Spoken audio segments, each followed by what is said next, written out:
The room smelled of old leather and gun oil. Late afternoon sunlight filtered through half-drawn blinds, casting golden bars across a collection of military memorabilia that told the story of a life spent in service. Medals hung in shadow boxes, faded photographs in simple frames, a worn leather-bound journal with dog-eared pages. Colonel James Steele sat at his desk, hands resting on the polished mahogany surface.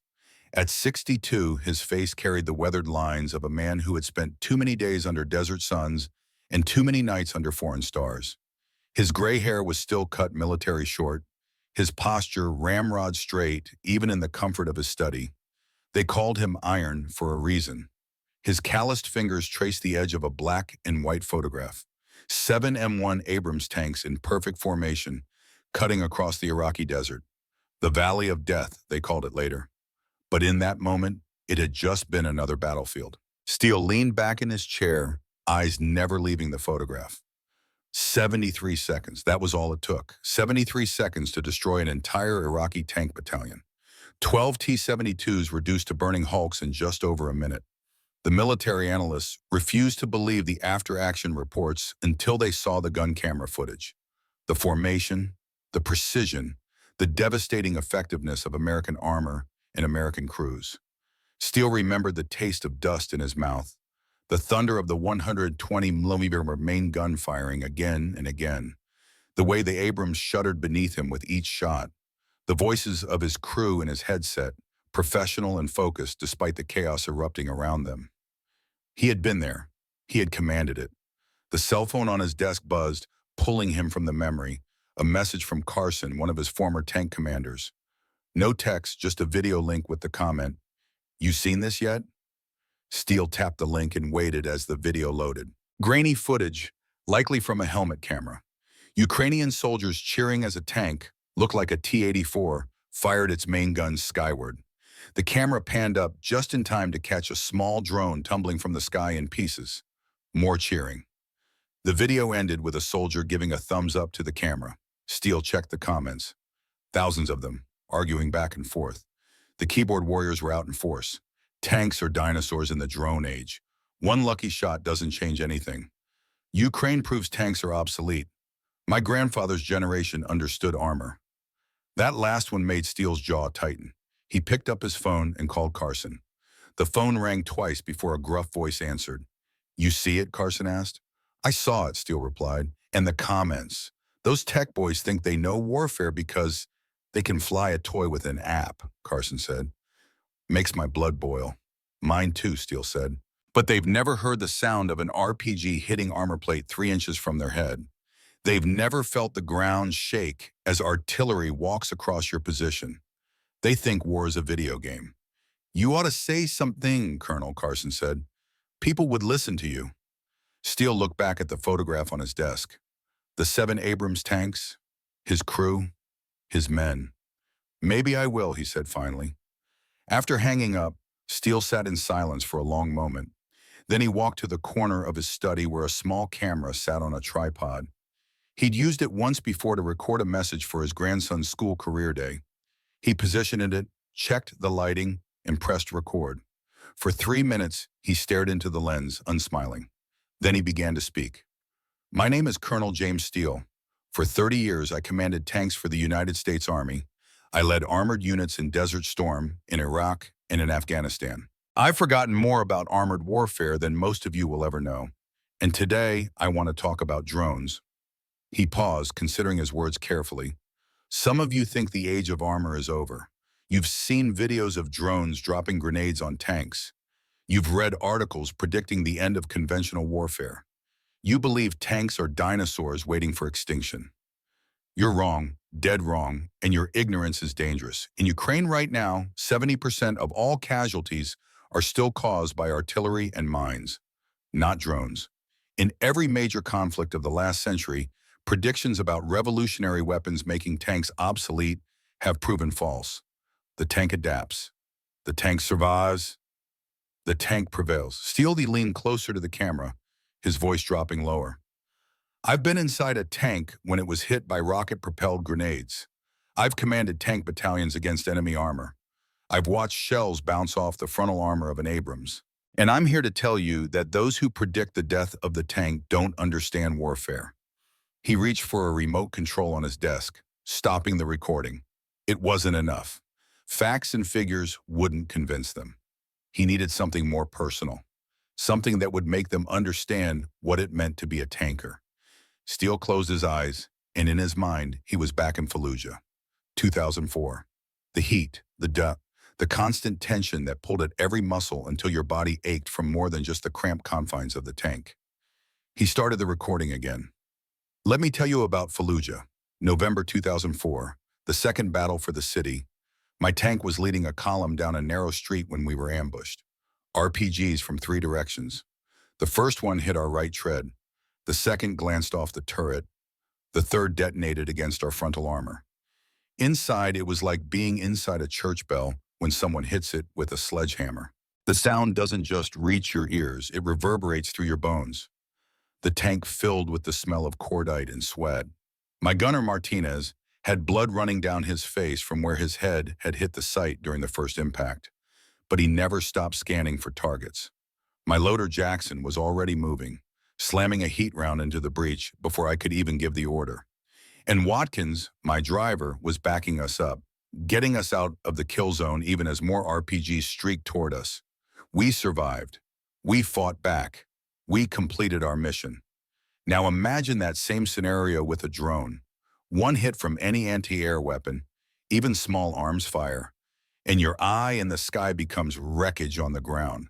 One good electronic warfare system, and your drone is useless. Steele paused, reaching for a glass of water. He took a sip before continuing. Many of you watching this have been there. Baghdad, Fallujah, Mosul, you know the feeling. You know what it's like to have 70 tons of American steel between you and the enemy. You know the difference between hiding behind a wall that can be blown apart with a well-placed shot and sitting inside a fortress that can absorb punishment and keep moving. Some of you have never served. You've never felt the concussion of an explosion rock your vehicle. You've never smelled the unique mixture of diesel fuel, gun oil, and sweat that fills a tank during combat. You've never experienced the brotherhood that forms between men who fight together in such close quarters, trusting each other with their lives. He stood up, moving away from his desk to a shelf lined with scale models of tanks. His fingers traced the outline of an M4 Sherman, then moved to a Patton, and finally rested on a perfect replica of an M1 Abrams. Armor evolves, he said, picking up the Abrams model. From the first tanks that crawled across no man's land in World War I to the modern main battle tanks of today, armor has always adapted to new threats. He set the model down and returned to his seat. When anti-tank guns became a threat, we added more armor. When shaped charges threatened to penetrate that armor, we developed reactive armor that explodes outward to disrupt incoming projectiles. When guided missiles became the new danger, we created active protection systems that shoot down threats before they impact. Every generation has predicted the death of the tank. Every generation has been wrong. He reached for a folder on his desk and pulled out several printed photographs. These are images from Ukraine that you won't see on social media. This is the reality that the tech enthusiasts and armchair generals don't show you. He held up the first photograph, a Russian T-90 tank with its turret blown off, not by a drone but by a mine. The next most common killer of tanks in Ukraine is artillery. After that comes anti-tank guided missiles. Drones are far down the list. He set the photograph down and picked up another. This is from a Ukrainian armored commander I spoke with last month. His unit has been hit by drones 26 times. They've lost 0 tanks to those attacks. The majority of drone strikes either miss completely or cause minimal damage. The footage you see online is carefully selected to show the rare successes, not the common failures. Steele placed the photographs back in the folder and looked directly into the camera. Here's something else the drone enthusiasts won't tell you. 90% of tanks destroyed by drones were already immobilized by other weapons. The tank was stuck in place, often abandoned, making it an easy target. A mobile tank with a trained crew is incredibly difficult for a drone to destroy. One of Ukraine's most elite tank units reported that they've counted over 40 drone attacks on their tanks. They've lost none, not one. Because they're well-trained, they maintain situational awareness, and they understand the threat. Steele stood and walked to a wall displaying his medals and commendations. Among them hung a faded photograph of a much younger James Steele standing proudly beside his first tank. "I've spent my life in armor," he said, his voice softening slightly. "I've watched the evolution of warfare through the viewport of a tank. I've seen new threats emerge and new countermeasures developed. This is the cycle of warfare. It has always been this way." He turned back to face the camera, his expression hardening once more. Those who claim the tank is obsolete understand neither the tank nor modern warfare.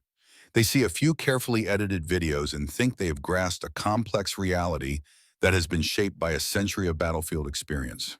They're wrong. And if we listen to them, if we abandon the lessons learned in blood by generations of tankers, we put American lives at risk. He sat back down at his desk and picked up the photograph of his tank battalion in the Valley of Death. This is the reality of armored warfare. This is what happens when well-trained crews and superior machines meet the enemy on the battlefield. This is the power that has helped America win its wars. Steele fell silent for a moment, then stopped the recording. He wasn't satisfied. It still felt too academic, too detached. He needed to make them feel what it was like. He needed to put them inside the steel beast. He started recording again. "Let me take you inside my Abrams during that battle in the Valley of Death. February 26, 1991, G-Day, the ground invasion of Kuwait and Iraq. My battalion was part of the 1st Armored Division, pushing north through the Iraqi desert. Intelligence had identified a Republican Guard armored battalion dug in ahead of us. Dawn was just breaking when we spotted them. T-72s, partially hull down in fighting positions about 2,000 meters away. 12 of them. They hadn't seen us yet. I gave the order to deploy into battle formation. 7 Abrams tanks spreading out across the desert floor, maintaining perfect intervals despite the rough terrain. My driver, Sergeant Phillips, positioned us perfectly behind a small rise that gave the turret a clear field of fire while keeping our hull protected. Inside the tank, it was surprisingly quiet. The engine idle was a low rumble beneath us. The turret motors hummed as my gunner, Staff Sergeant Williams, traversed to acquire targets. My loader, Specialist Rodriguez, had already chambered a sabot round and stood ready for my command. Through my commander's sight, I could see the Iraqi tanks clearly. They were good machines, but they were at least a generation behind our Abrams. Their fire control systems couldn't match ours. Their armor couldn't stop our depleted uranium penetrators. We had them cold, and they didn't even know we were there. I gave the order, "Gunner, sabot, tank." Williams responded instantly. "Identified," I confirmed. "Fire and adjust." The Abrams rocked back as the main gun fired. Through my sight, I watched the round strike the lead T-72 dead center on its turret. A flash of light, and then the enemy tank's ammunition cooked off, blowing its turret 30 feet into the air. By now, the other Iraqi tanks were responding, turrets turning frantically as they tried to locate us. But we were already firing our second shots. My battalion fired with precision and discipline. No wasted rounds, no missed targets. 73 seconds later, it was over.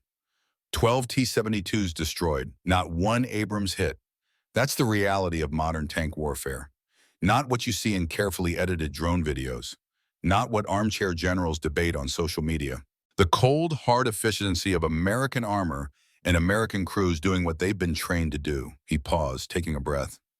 Now imagine a squadron of drones trying to accomplish the same mission. Imagine them flying through a sandstorm. Imagine them trying to operate in an environment with active electronic warfare. Imagine them running out of battery power midway through the engagement. The tank persists. The tank endures. The tank prevails. Steele stopped the recording again. It was getting better, but it still wasn't quite right. He poured himself a small glass of bourbon, sipping it slowly as he considered his approach. His phone rang. It was General Harris, retired now but still well-connected at the Pentagon. "Jim," Harris said when Steele answered, "heard you're stirring up trouble again." Steele chuckled. "Just setting the record straight, sir. About tanks and drones, word travels fast. It's a hot topic at the Pentagon right now," Harris said. "The drone lobby has some powerful backers. They want to redirect armor funding toward unmanned systems. At the expense of tanks? You know how it goes, Jim. New toys always look shiny until you need the old, reliable tools in a real fight. Steele grunted his agreement. What's your take, sir? I think we need both, Harris said. But I'm concerned about the push to replace rather than augment. These decisions are being made by people who've never been inside a tank when the shells start flying. After the call ended, Steele sat thinking about what Harris had said. It wasn't just about facts and figures. It wasn't even about personal experience. It was about understanding the fundamental nature of warfare. He turned the camera back on. There's something the drone enthusiasts don't understand, he began. Something fundamental about the nature of war that hasn't changed in thousands of years and won't change no matter how technology evolves. War is chaos. War is confusion. War is plans falling apart the moment the first shot is fired. War is communications failing at the critical moment. War is weather turning against you. War is equipment breaking down when you need it most. In that chaos, the value of a tank isn't just its firepower or its armor. It's its persistence. A tank can keep fighting when comms are down. A tank can operate in conditions that ground aircraft. A tank doesn't run out of battery power. A tank doesn't lose connection to its controller. Inside that steel hull are human beings making real-time decisions based on their training, their experience, and their understanding of the commander's intent. They can adapt when the plan falls apart. They can innovate when faced with unexpected obstacles. They can persevere when technology fails. No drone has that capability. No unmanned system can replicate the human judgment of a tank commander who's been fighting for 18 hours straight but still makes the right call in a split-second life-or-death situation. Steele reached for his glass, taking another small sip of bourbon before continuing. I'm not saying drones don't have their place. They do. They're valuable for reconnaissance. They're effective against unprotected infantry or light vehicles. They can strike targets that would be risky for manned systems to approach. But they are tools, not replacements. They augment our capabilities. They don't supersede them. He leaned forward, his voice taking on a harder edge. To those who claim the tank is obsolete, I issue this challenge. Show me a drone that can take and hold ground. Show me a drone that can operate effectively in all weather conditions, in any terrain, against any enemy. Show me a drone that can fight for days without resupply, that can adapt to unexpected threats, that can execute its mission when communications are jammed and GPS is denied. You can't, because such a drone doesn't exist. And it won't exist in our lifetime. Steele paused, taking a breath before continuing in a more measured tone. To understand the true relationship between tanks and drones, we need to look at Ukraine more carefully. Not just the viral videos, but the full tactical picture. He reached for a notebook on his desk, flipping it open to a page filled with his neat, precise handwriting. In May of last year, a Ukrainian tank battalion was engaged in operations near Bakhmut. Russian forces had deployed dozens of reconnaissance drones to locate Ukrainian positions. The Ukrainian response wasn't to abandon their tanks. Instead, they adapted. Each tank was assigned 2 infantrymen equipped with electronic warfare devices. While the tanks maneuvered, these soldiers operated jammers that created a protective bubble around each vehicle. Russian drones either veered off course or crashed when they entered these electronic exclusion zones. The tanks, meanwhile, used their mobility to change positions frequently, never staying in one place long enough to be targeted by artillery. When they did engage, they fired from hull-down positions, exposing only their turrets briefly before relocating. The result? The entire battalion completed its mission without losing a single tank to drones or drone-directed artillery. That's adaptation. That's evolution. That's how armor has always responded to new threats. He closed the notebook and set it aside. The history of warfare is filled with weapons that were supposed to make the tank obsolete. Anti-tank rifles, anti-tank guns, rocket-propelled grenades, anti-tank guided missiles, attack helicopters. Each time, the prophets of doom proclaimed the end of armor. Each time, they were wrong. The tank adapted. It evolved. It endured. And it will adapt to the drone threat just as it adapted to every threat that came before. Steele stood, walking to a bookshelf filled with military histories. He pulled out a thick volume entitled The Evolution of Modern Armored Warfare and returned to his desk. This book traces the development of the tank from World War I to the present day, he said, setting it down in front of him. Each chapter describes a new threat that emerged to challenge armor supremacy. Each chapter ends with how tanks evolved to meet that threat. He opened the book, flipping through its pages. In World War II, German 88mm anti-tank guns were devastating against Allied armor. The response? Thicker armor, improved gun stabilization, and better crew training. In the Yom Kippur War, Egyptian forces used Soviet-made Sagar anti-tank guided missiles to decimate Israeli armor in the early days of fighting. The response? New tactics that emphasize combined arms operations, with infantry clearing missile teams ahead of armored advances. During the Gulf War, there were concerns about Iraq's formidable air defense network threatening coalition armor. The response? Precision strikes to establish air superiority, followed by overwhelming armored maneuver.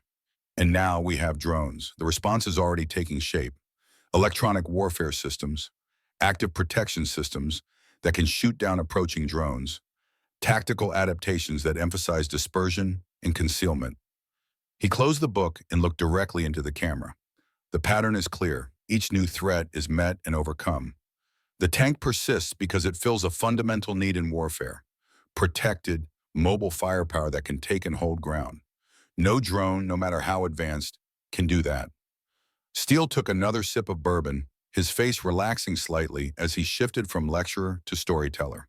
Let me tell you about another experience, one that illustrates why tanks matter in ways that go beyond specifications and capabilities. Ramadi, Iraq, 2006. My company was supporting a Marine infantry unit clearing insurgents from a neighborhood that had been a hotbed of enemy activity. The Marines had been taking fire from a fortified position in a 3-story building. They couldn't advance without exposing themselves to devastating crossfire. They called for air support, but the nearest aircraft were engaged elsewhere. Artillery was ruled out due to the risk of civilian casualties. They were pinned down, taking casualties with no way forward. Then we arrived, 3 Abrams tanks rolling down the debris-strewn street. The insurgents immediately shifted their fire to us, but their AK-47s and even their RPGs couldn't penetrate our armor. We positioned ourselves between the Marines and the enemy strongpoint. I'll never forget the look on those Marines' faces, the relief, the renewed determination. Having 70 tons of American steel standing between them and the enemy changed everything. My gunner put 3 heat rounds through the building's supports and it collapsed in on itself. The Marines advanced, secured the area, and completed their mission. No more American casualties that day. No drone could have done what we did. No unmanned system could have provided that physical, psychological shield that allowed those Marines to accomplish their objective. That's the value of the tank on the modern battlefield. It's not just a weapons platform.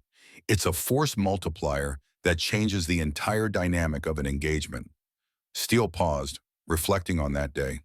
The heat, the dust, the radio chatter as the Marines reported their position clear, the sight of them giving thumbs up to his crew as they moved past the tank. People who've never been in combat don't understand that warfare isn't just about killing the enemy, he continued, his voice softer now. It's about controlling the battlefield. It's about enabling your forces to maneuver while restricting the enemy's ability to do the same. It's about creating conditions that allow you to accomplish your mission while denying the enemy the ability to accomplish theirs. Tanks do that in ways that no other platform can match. They combine firepower, protection, and mobility in a package that can operate in virtually any environment, against any enemy, for extended periods with minimal external support. He leaned back in his chair, eyes distant. I've commanded tanks in the deserts of Iraq, in the mountains of Afghanistan, in training exercises in the forests of Germany and the plains of Kansas. I've operated in blistering heat and freezing cold, in sandstorms and snowstorms, day and night. Never once did I find myself in a situation where I thought, this would be better if I had a drone instead of a tank. Often I thought the opposite. Thank God we have armor. Steele turned in his chair, glancing at the wall of photographs behind him. Images of his career, from young lieutenant to seasoned colonel. In nearly every one, he stood proudly beside an American tank. Now don't misunderstand me, he said, turning back to the camera. I'm not dismissing the threat that drones pose to armor. It's real. It requires adaptation. It demands new tactics, new technologies, new training. But that's the story of armor throughout its history. Adaptation, evolution, innovation. The tank isn't dead. It's doing what it has always done, changing to meet new threats while maintaining its core capabilities. He reached again for the photograph of his battalion in the Valley of Death. What made us victorious that day wasn't just the superiority of our equipment, though that certainly helped. It was the training of our crews, the cohesion of our units, the clarity of our doctrine, the effectiveness of our tactics. In other words, it was about much more than just the tank itself. It was about how the tank was integrated into a combined arms team that could leverage its strengths while mitigating its vulnerabilities.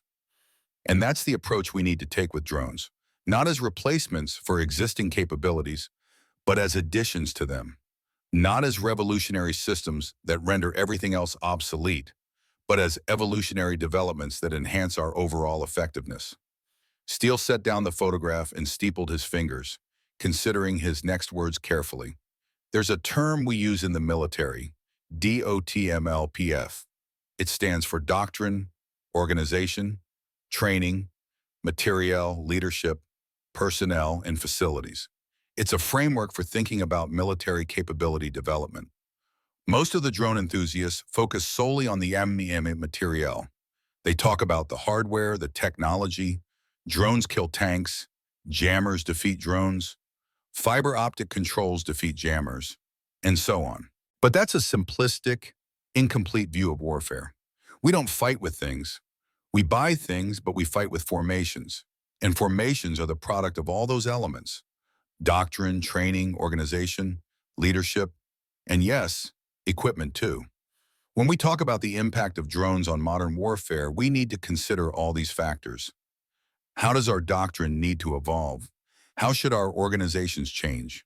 What new training do our personnel require? What leadership challenges does this create? It's a complex, multifaceted problem that demands a thoughtful, comprehensive approach, not simplistic declarations that tanks are obsolete or drones are the future. Steele stood, stretching slightly to ease the tightness in his back. Decades of riding in tanks had left their mark on his body, but he wore the aches like badges of honor. "Let me tell you something about tank crews," he said, moving closer to the camera. "They're a special breed. 4 men in a space the size of a walk-in closet, working together in conditions that would break most people. The commander directing the overall operation of the tank while maintaining situational awareness of the broader battlefield. The gunner, responsible for acquiring and engaging targets with precision and discipline.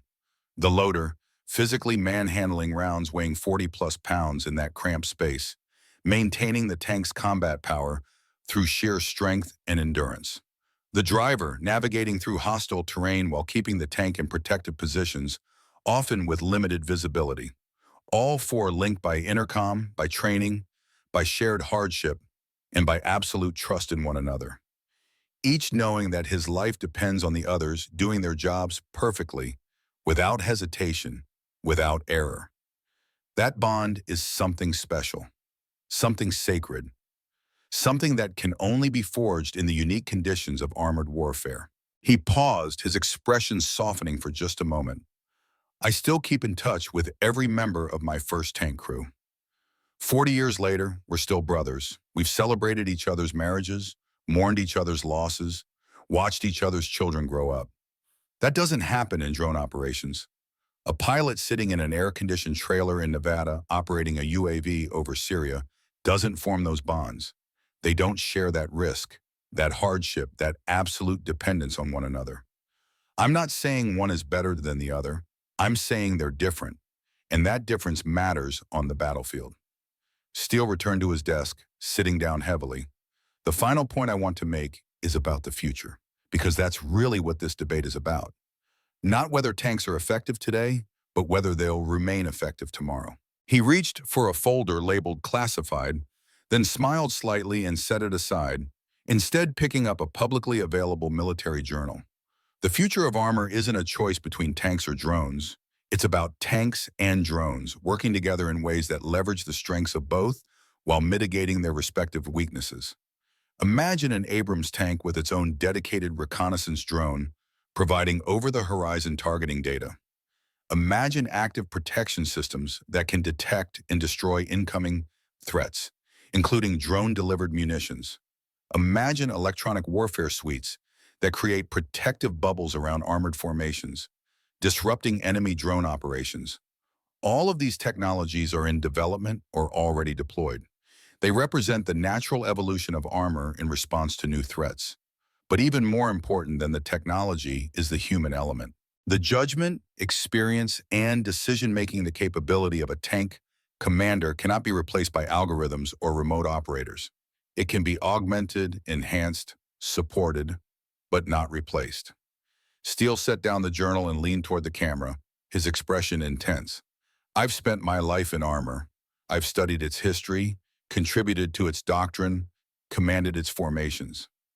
I've seen it evolve through multiple generations of threats, and I can tell you with absolute certainty, the tank is not obsolete. It is not a dinosaur awaiting extinction. It is doing what it has always done, adapting to meet the challenges of the modern battlefield. Those who claim otherwise reveal their ignorance of military history, their misunderstanding of combined arms warfare, and their failure to appreciate the enduring value of protected, mobile firepower on the battlefield. Drones are a significant development. They will change aspects of how we fight, but they are an evolution, not a revolution. They will take their place alongside other capabilities in our arsenal, not replace them. The tank will endure because what it provides is fundamental to land warfare, the ability to take and hold ground against determined resistance. Until drones can do that, and they can't, the tank will remain an essential component of modern military operations. Steele reached forward and stopped the recording. He sat back, considering what he had said. It was direct, perhaps too direct, but sometimes the truth needed to be stated plainly. He saved the file and sent it to Carson with a brief message. Share this if you think it helps. Then he turned his attention back to the photograph of his tank battalion in the Valley of Death. 7 Abrams tanks in perfect formation, 73 seconds to victory. Some things changed in warfare. Some things remained eternal. The challenge was knowing which was which. The sun was setting now, casting long shadows across his study. Steele poured another small measure of bourbon and raised it in silent toast to the men he had served with, the machines he had commanded, and the enduring truth he had just defended. Steele endures. Steele adapts. Steele prevails. The rain fell in sheets across the Maryland countryside, drumming against the roof of the government SUV as it pulled into the training facility. Through the water-streaked windows, Colonel James Steele watched young soldiers dash between buildings, hunched against the downpour. Their youth made him feel every one of his 62 years. He had received the invitation 3 days after posting his video online. 500,000 views in 48 hours, mentions on military blogs and forums, even a brief segment on one of the cable news networks. The message from General Harkins had been brief. Your perspective is needed. Aberdeen, Proving Ground. Thursday, 0900. Now, as the driver held an umbrella over him, Steele stepped from the vehicle and surveyed the complex. Aberdeen hadn't changed much since his last visit 15 years ago. Same utilitarian buildings, same sprawling test ranges, same sense of purpose. Inside the main building, a young captain met him, snapping to attention with a crisp salute. Colonel Steele, sir. Captain Reeves, thank you for coming on such short notice. Steele returned the salute. At ease, Captain. I go where I'm needed. General Harkins is waiting in the conference room with the others, sir, if you'll follow me.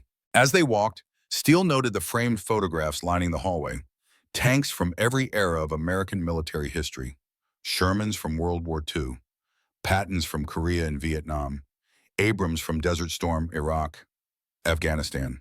The conference room door opened to reveal a group of officers and civilians gathered around a large table. At the head sat Lieutenant General David Harkins, commander of Army Futures Command, a man Steele had known for 30 years since they were both young captains. Harkins stood as Steele entered.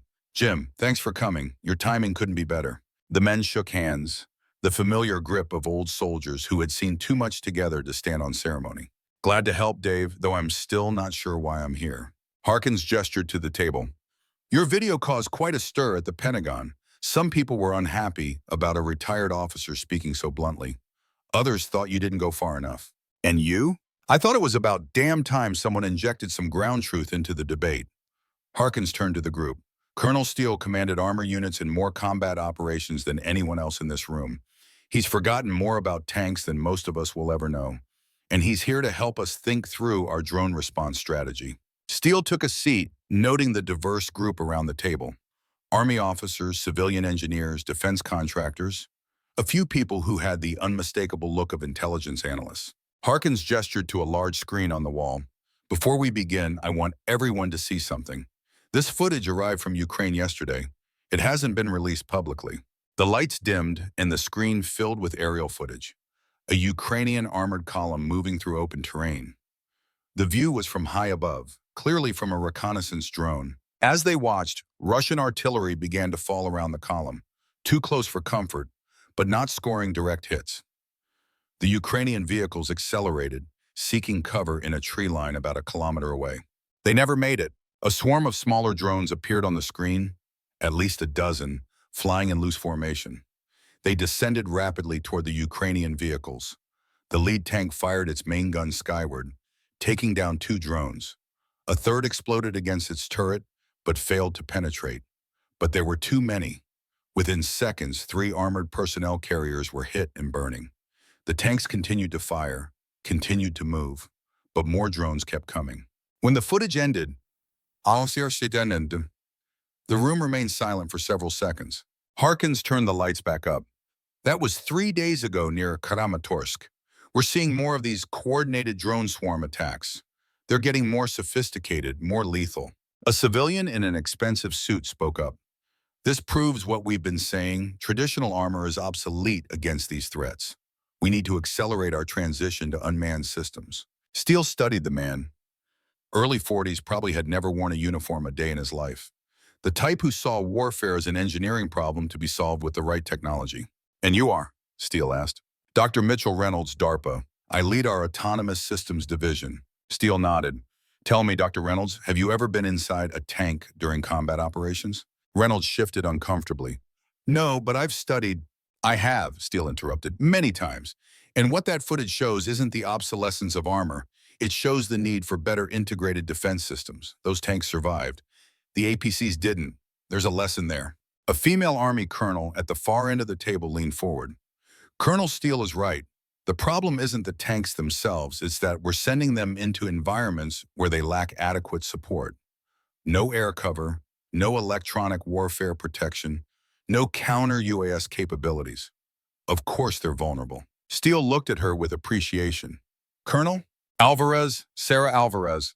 I command the 2nd Armored Brigade Combat Team at Fort Hood. Good to meet you, Colonel Alvarez. Steele turned back to Harkins. So what exactly are we doing here, Dave? What's the problem you need help solving? Harkins sighed. We're at a crossroads, Jim. The drone lobby wants to divert funding from armored vehicle programs to unmanned systems. They're pointing to Ukraine as evidence that the era of the tank is over. Congress is listening. We need to develop a coherent strategy that incorporates both traditional armor and new drone capabilities. And you want my input. We want your experience. No one in this room has led more tank battles than you have. No one understands the realities of armored warfare better. Steele leaned back in his chair, considering. All right, but we need to start with the fundamental truth that seems to be getting lost in this debate. War hasn't changed, only the tools have changed. He stood and walked to a whiteboard at the side of the room. Taking a marker, he drew a simple diagram. In every conflict, since the dawn of time, success has depended on 3 things: firepower, protection, and mobility. The side that can deliver more effective firepower while protecting its own forces and maintaining freedom of movement wins. Everything else is details. He drew 3 interconnected circles labeled with these elements. The tank remains the most effective combination of these 3 factors for ground combat. It delivers devastating firepower. It provides unmatched protection for its crew, and it offers mobility across almost any terrain. He paused, looking around the room. Drones offer excellent mobility and decent firepower, but zero protection. They're valuable tools, but they're not replacements for armor. Reynolds shook his head. With respect, Colonel, that's an outdated perspective. Modern swarm tactics allow drones to overwhelm defensive systems through sheer numbers. The cost-exchange ratio favors the attacker. One drone costs a few $1,000s, one tank costs millions. Steele smiled thinly. In theory, yes. In practice, there are complications you are not considering. He erased the board and drew a new diagram. The transparent battlefield. That's what we're really talking about here. For the first time in military history, we have something approaching perfect situational awareness. Drones, satellites, electronic sensors, civilian cell phones uploading to social media. It's increasingly difficult to hide anything within about 10 kilometers of the front line. He drew a line across the board, then shaded an area extending from it. This zone, roughly 10 kilometers deep, is what Ukrainian soldiers call the gray zone. It's where observation is near constant, where movement draws immediate fire, where survival depends on discipline, concealment, and luck. Colonel Alvarez nodded. We're seeing the same thing in our training scenarios. Traditional tactical formations break down when the enemy has continuous observation capabilities. Exactly, Steele said. But here's what the drone enthusiasts miss. This isn't new. The challenge of moving and fighting under observation has existed since warfare began. The difference is scale and persistence, not kind. He turned to face Reynolds directly. You mentioned cost-exchange ratios. Let's talk about that. Yes, a drone is cheaper than a tank, but a drone is also cheaper than a human life. If I have to sacrifice 50 drones to save one tank crew, that's a trade I'll make every time. Reynolds seemed about to object, but Harkins raised a hand to stop him. Jim makes a valid point. We're not just comparing hardware costs. We're talking about American lives. Steele nodded his thanks and continued. The real question isn't whether drones can destroy tanks. Of course they can, under the right circumstances. The question is how we adapt our armored formations to operate effectively in environments where drone observation is constant. He erased the board again and began a new drawing, this time showing a tank with various systems around it. Active protection systems that can detect and destroy incoming threats, including drones. Electronic warfare suites that disrupt drone control signals. Dedicated counter-UAS weapons integrated into the vehicle design. Obscurance systems that defeat multiple sensor types. These are all technologies we're already developing. A senior officer near Harkins spoke up. The problem is time and money, Colonel. Developing and fielding those systems will take years and billions of dollars. Meanwhile, our potential adversaries are deploying drone swarms now, which is why we need immediate tactical adaptations alongside long-term technical solutions, Steele replied. And for that, we can learn from the Ukrainians. He pulled a small notebook from his pocket and flipped through it until he found what he was looking for. Last month, I spoke with a Ukrainian tank commander who's been fighting in the Donbass for 2 years.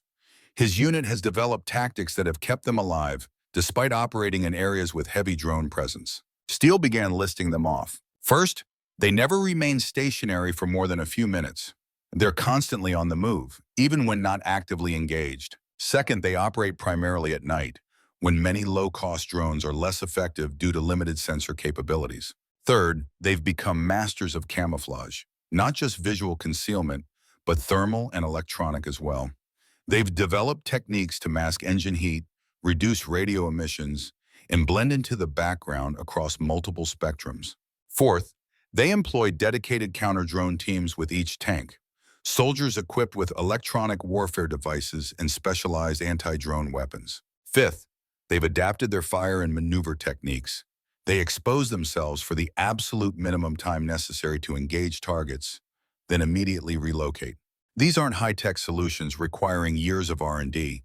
They're adaptations that can be implemented immediately through training and doctrine changes. The room had grown quiet, all eyes on Steele as he spoke with the authority of someone who had spent a lifetime mastering his profession. Harkins nodded slowly. These are excellent points, Jim, but they still leave us with the larger strategic question. How do we balance investment in traditional armor versus unmanned systems? Steele returned to his seat. It's not an either-or proposition, Dave. We need both, but we need to be clear about their respective roles. He took a sip of water before continuing. Tanks remain essential for what they've always done, taking and holding ground, providing protected, mobile firepower to support infantry operations, creating breakthroughs that can be exploited by follow-on forces. No drone can do these things. Drones excel at other missions: reconnaissance, surveillance, target acquisition, precision strikes against high-value targets, attrition of enemy forces through persistent harassment, missions where the loss of the platform is acceptable if the objective is achieved. The future isn't tanks or drones, it's tanks with drones, integrated systems that leverage the strengths of both while mitigating their respective weaknesses. Reynolds seemed unconvinced. That sounds good in theory, Colonel. But in practice, every dollar spent on upgrading tank protection is a dollar not spent on developing more advanced drone capabilities. Steele fixed him with a hard stare. Dr. Reynolds, let me ask you something. If your son or daughter were in a tank on the front lines, would you want us to spend that dollar on protecting them or on building another drone? The room fell silent again, the question hanging in the air. Before Reynolds could respond, an aide entered and approached Harkins, whispering something in his ear. The general's expression tightened. Gentlemen, ladies, I've just been informed that the Russian drone attack we watched isn't an isolated incident. Similar swarm tactics were employed against 3 other Ukrainian positions in the past 24 hours. This appears to be a new phase in their operations. He turned to Steele. Jim, I'm going to ask you to do something unusual. We have a group of officers and NCOs at the training range today. They're part of our next-generation combat vehicle evaluation team. I'd like you to speak with them. Share your perspective directly with the people who will be implementing whatever decisions we make here. Steele nodded. Happy to, Dave, but the rain? Harkins smiled. Since when does a little water bother a tanker? The training range was a sprawling complex of fields and obstacles, now turned to mud by the persistent rain. A collection of vehicles was gathered at one end, the latest version of the Abrams, several prototype next-generation combat vehicles, and a variety of support systems. Steele stood under a hastily erected canopy, facing about 30 soldiers in rain gear. Despite the weather, they were attentive, eager to hear from a legendary armor commander. The first thing you need to understand about the drone threat, Steele began, is that it's real, but it's not unprecedented. Throughout history, armor has faced new weapons designed to defeat it. Each time, the response has been the same: adaptation, evolution, innovation. He gestured to the vehicles behind him. These machines represent the current state of that evolution. They're impressive. They incorporate lessons learned from decades of combat operations. But they're not invulnerable, and they never will be. Nothing in warfare is invulnerable. A young captain raised his hand. Sir, with respect, we've been watching the footage from Ukraine. Tanks seem particularly vulnerable to drone attacks. How do we justify continuing to put soldiers in these platforms when they appear to be such high-value targets? Steele nodded, understanding the concern. Good question, Captain. Let me address it with a story. He moved closer to the group, ignoring the rain that was now soaking through his jacket. Fallujah, 2004. My tank company was supporting a Marine infantry battalion clearing the city. We were moving down a narrow street when we came under fire from multiple positions. RPGs, machine guns, small arms. One RPG hit our lead tank's track, immobilizing it. The crew was trapped, exposed to fire from 3 directions. The tank commander, Sergeant First Class Miller, reported their situation calmly despite the chaos around them. I ordered the second tank in our column to push forward, positioning itself to shield the damaged vehicle. Under covering fire from the rest of the company, a recovery team managed to repair the track enough for the tank to limp to safety. Later that night, I asked Miller how he had remained so composed while essentially sitting in a steel coffin under enemy fire. You know what he told me? Steele paused, looking around at the soldiers. He said, Sir, I never doubted for a second that you were coming for us. That's what tankers do. We take care of our own. That, ladies and gentlemen, is why we continue to put soldiers in tanks despite the risks.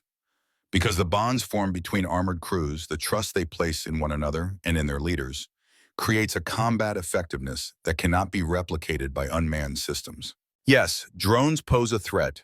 Yes, we need to adapt our tactics, our training, our equipment to address that threat. But the fundamental value of armor on the battlefield remains unchanged. Protected, mobile firepower delivered by skilled, dedicated professionals who trust each other with their lives. The captain who had asked the question nodded slowly, accepting the answer. Another soldier spoke up, a sergeant with combat patches from Afghanistan and Iraq. Colonel, what about the transparent battlefield concept? If we can't hide anymore, doesn't that fundamentally change how we fight? Steele smiled. Another excellent question, Sergeant. The transparent battlefield is perhaps the most significant development in modern warfare. But transparent doesn't mean all-seeing or all-knowing.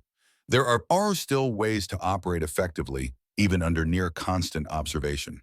He walked over to one of the Abrams tanks and placed his hand on its rain-slick armor. Consider this. When we think about concealment, we typically focus on not being seen. But in the age of multispectral sensors, that's increasingly difficult. Instead, we need to shift our thinking toward not being acquired as a target. What does that mean? It means understanding exactly how enemy sensors work and exploiting their limitations. It means presenting a confusing picture that makes target identification difficult. It means creating uncertainty that delays enemy decision-making. Steele moved back under the canopy, wiping rain from his face. The Ukrainians have become masters of this. They create decoys that appear identical to real vehicles across multiple sensor spectrums. They use obscurants that defeat both visual and infrared observation. They manipulate their electronic signatures to create false positives and false negatives. In one remarkable operation last year, they positioned over 50 tank decoys along a section of their front. Russian forces expended thousands of artillery rounds and dozens of precision munitions destroying these decoys, while the real Ukrainian armor maneuvered elsewhere to strike a vulnerable point in the Russian line. The sergeant nodded, clearly impressed. But that's not all, Steele continued. The transparent battlefield works both ways. The same drone capabilities that make our forces more vulnerable also give us unprecedented situational awareness. The key is leveraging that awareness faster and more effectively than the enemy. He turned to a female lieutenant who had been listening intently. Lieutenant, you're in armor, correct? Yes, sir, M1A2 Abrams tank commander. When you're in your tank, buttoned up, what's your biggest challenge? She didn't hesitate. Limited visibility, sir. Even with the commander's independent thermal viewer and the gunner's primary sight, we still have significant blind spots. Exactly, Steele said. Now imagine your tank equipped with its own reconnaissance drone that provides real-time overhead imagery directly to your crew displays. How would that change your tactical decision-making? The lieutenant's eyes widened slightly as she considered the possibility. It would be transformative. Sir, we could see beyond the next hill, around the next corner. We could identify threats before they're in position to engage us.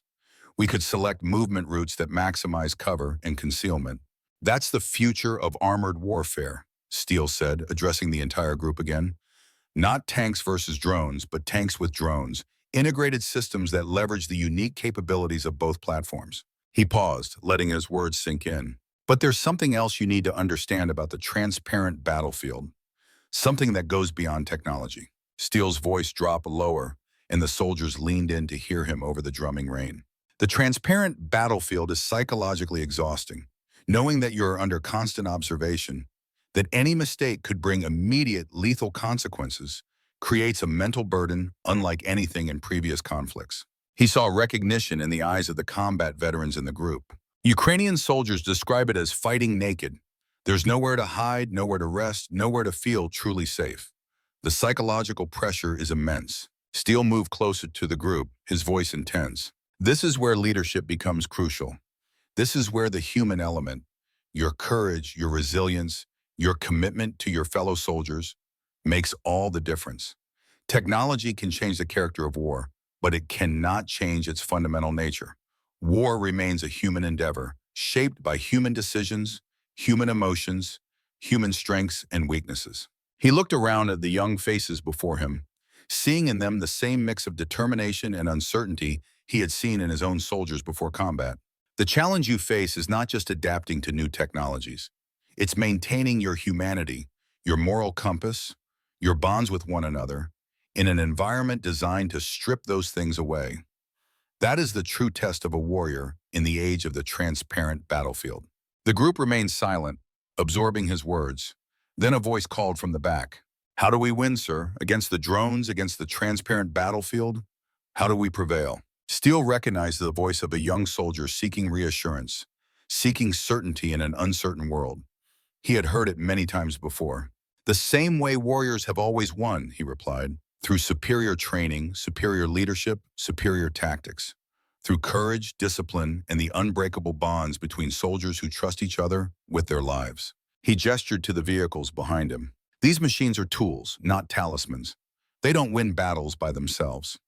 You win battles by outthinking, outmaneuvering, and outfighting the enemy, by adapting faster, by learning quicker, by executing more effectively. Steele straightened to his full height, his voice carrying across the training range despite the rain.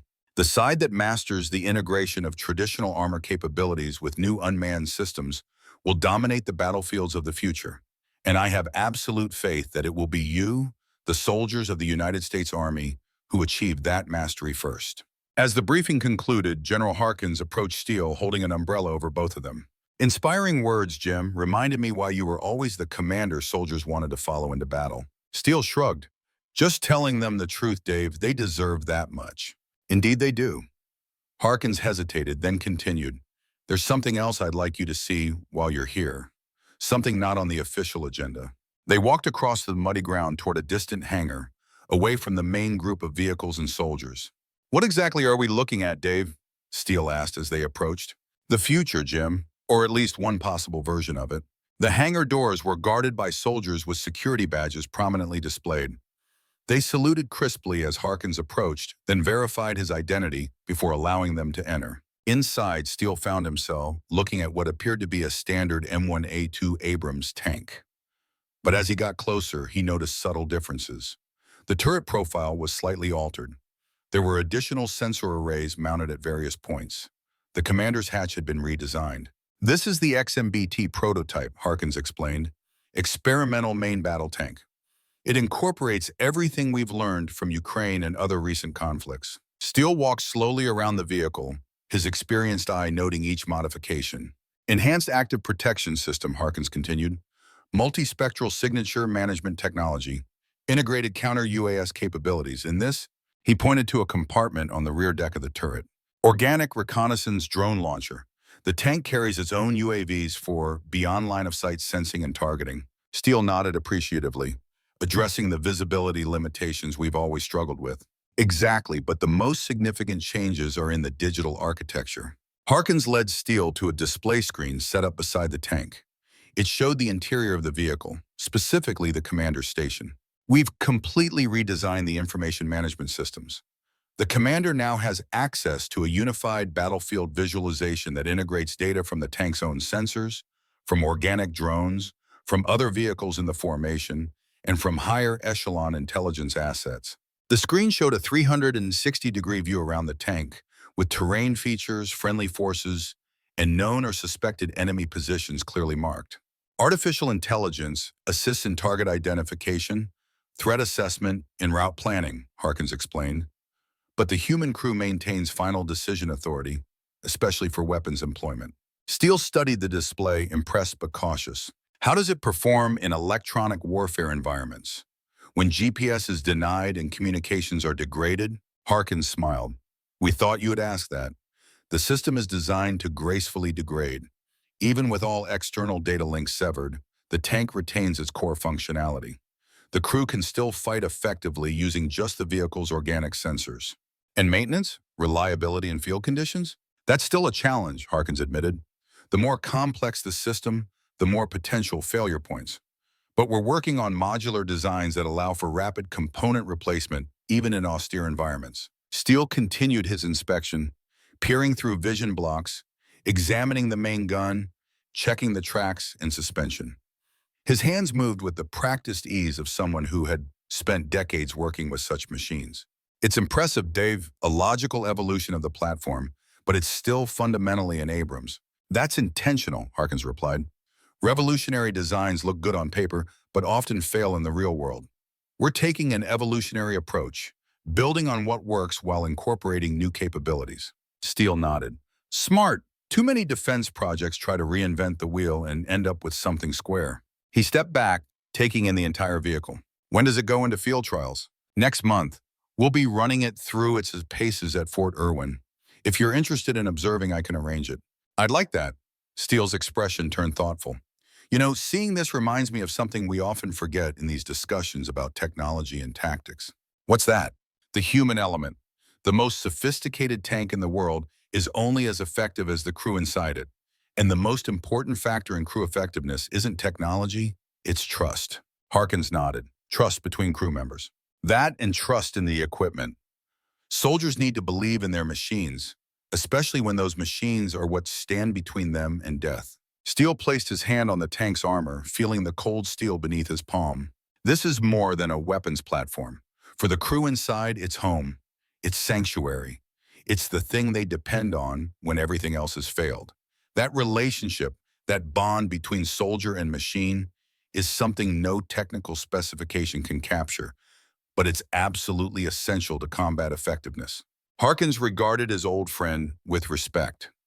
That's why I wanted you here, Jim.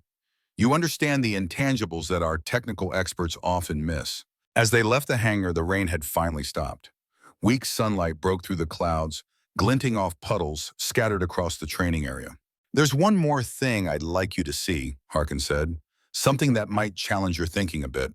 They walked to another part of the facility, where a group of soldiers was gathered around what looked like a collection of small vehicles, each about the size of a golf cart. Unmanned ground combat vehicles, Harkins explained. The Robotic Combat Vehicle Program, light, medium, and heavy variants designed to operate alongside manned platforms. Steele watched as the soldiers conducted a demonstration. The unmanned vehicles moved in formation, navigating obstacles, taking up firing positions, all without direct human control. Impressive, he admitted, but I still have concerns about their reliability in complex environments. Valid concerns, Harkins agreed, which is why we're pursuing a crawl, walk, run approach. Initially, these systems will be used primarily for high-risk missions, route clearance, breaching operations, reconnaissance in heavily contested areas, tasks where the risk to human soldiers would otherwise be extreme. Steele nodded slowly. That makes sense. Use the machines for what they do best, freeing human soldiers to focus on tasks that require judgment, adaptability, and moral decision-making. Exactly, it's not about replacing soldiers with robots. It's about creating human-machine teams that are more effective than either could be alone. They watched the demonstration for a few more minutes, then began walking back toward the main facility. You know, Dave, Steele said as they walked, watching those unmanned vehicles reminds me of something I've been thinking about lately. What's that? The difference between fighting with technology and fighting through technology. Harkins looked interested. Explain. Throughout most of military history, warriors fought with the technology. The sword, the bow, the rifle, the tank. These were tools that extended human capabilities, but the warrior remained directly connected to the battlefield. They saw the enemy with their own eyes. They felt the recoil of their weapons. They experienced the immediate consequences of their actions. Now, increasingly, we fight through technology. The drone operator watching a screen thousands of miles from the battlefield. The cyber warrior who never sees the physical effects of their operations. The autonomous system that makes targeting decisions based on algorithms rather than human judgment. Steele paused, collecting his thoughts. This distance, this disconnection from the immediate reality of combat, fundamentally changes the experience of warfare. It changes how decisions are made, how risks are assessed, how success and failure are measured. Harkins nodded thoughtfully. You're concerned about losing something essential in that transition. I am. The warrior ethos, courage, honor, sacrifice, commitment, has evolved over millennia of direct combat experience. What happens to that ethos when combat becomes increasingly remote, increasingly mediated by technology? They reached the main building, pausing outside the entrance. I don't have answers, Dave, only questions. But as we develop these new capabilities, we need to be thinking not just about what they allow us to do, but about what they might be doing to us. Harkins clapped a hand on Steele's shoulder. That's exactly why I wanted you here, Jim. To ask the questions that the technologists and the strategists might miss. Inside, they rejoined the group from the morning's briefing. The atmosphere had changed. There was more energy in the room, more focus. The various factions seemed less adversarial, more collaborative. Harkins called the meeting to order. I hope everyone has had a productive day. Colonel Steele's insights with the training group were particularly valuable.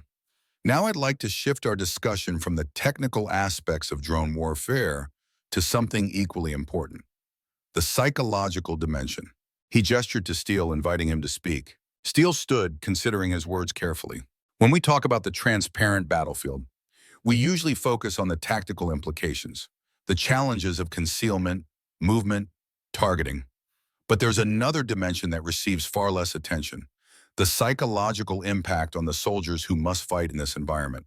He moved to the whiteboard and drew a simple diagram. Traditional combat involves periods of intense stress punctuated by relative calm. Even in the most severe conditions, there are moments when the threat is reduced, when soldiers can rest, recover, prepare themselves for the next engagement. He added to the diagram, creating a pattern of peaks and valleys. On the transparent battlefield, that pattern changes. The stress becomes constant. The threat is ever present. There is no safe zone, no rear area, no place where soldiers can truly decompress. He drew a new line, high and flat. Ukrainian soldiers describe it as fighting naked. They know they're being observed constantly. They know that any mistake, any lapse in discipline, could bring immediate, lethal consequences. The psychological pressure is immense. Colonel Alvarez nodded. We've seen indications of this in our training scenarios. Even knowing it's just an exercise, soldiers experience significantly elevated stress levels when operating under simulated drone observation. Exactly, Steele said, and this has profound implications for unit effectiveness over time. Research from combat stress teams in Ukraine suggests that soldiers in this environment reach their breaking point much faster than in traditional combat settings. Reynolds spoke up, his tone less confrontational than earlier. Are there technological solutions to this problem? Systems that could provide soldiers with a greater sense of security? Technology can help, Steele acknowledged.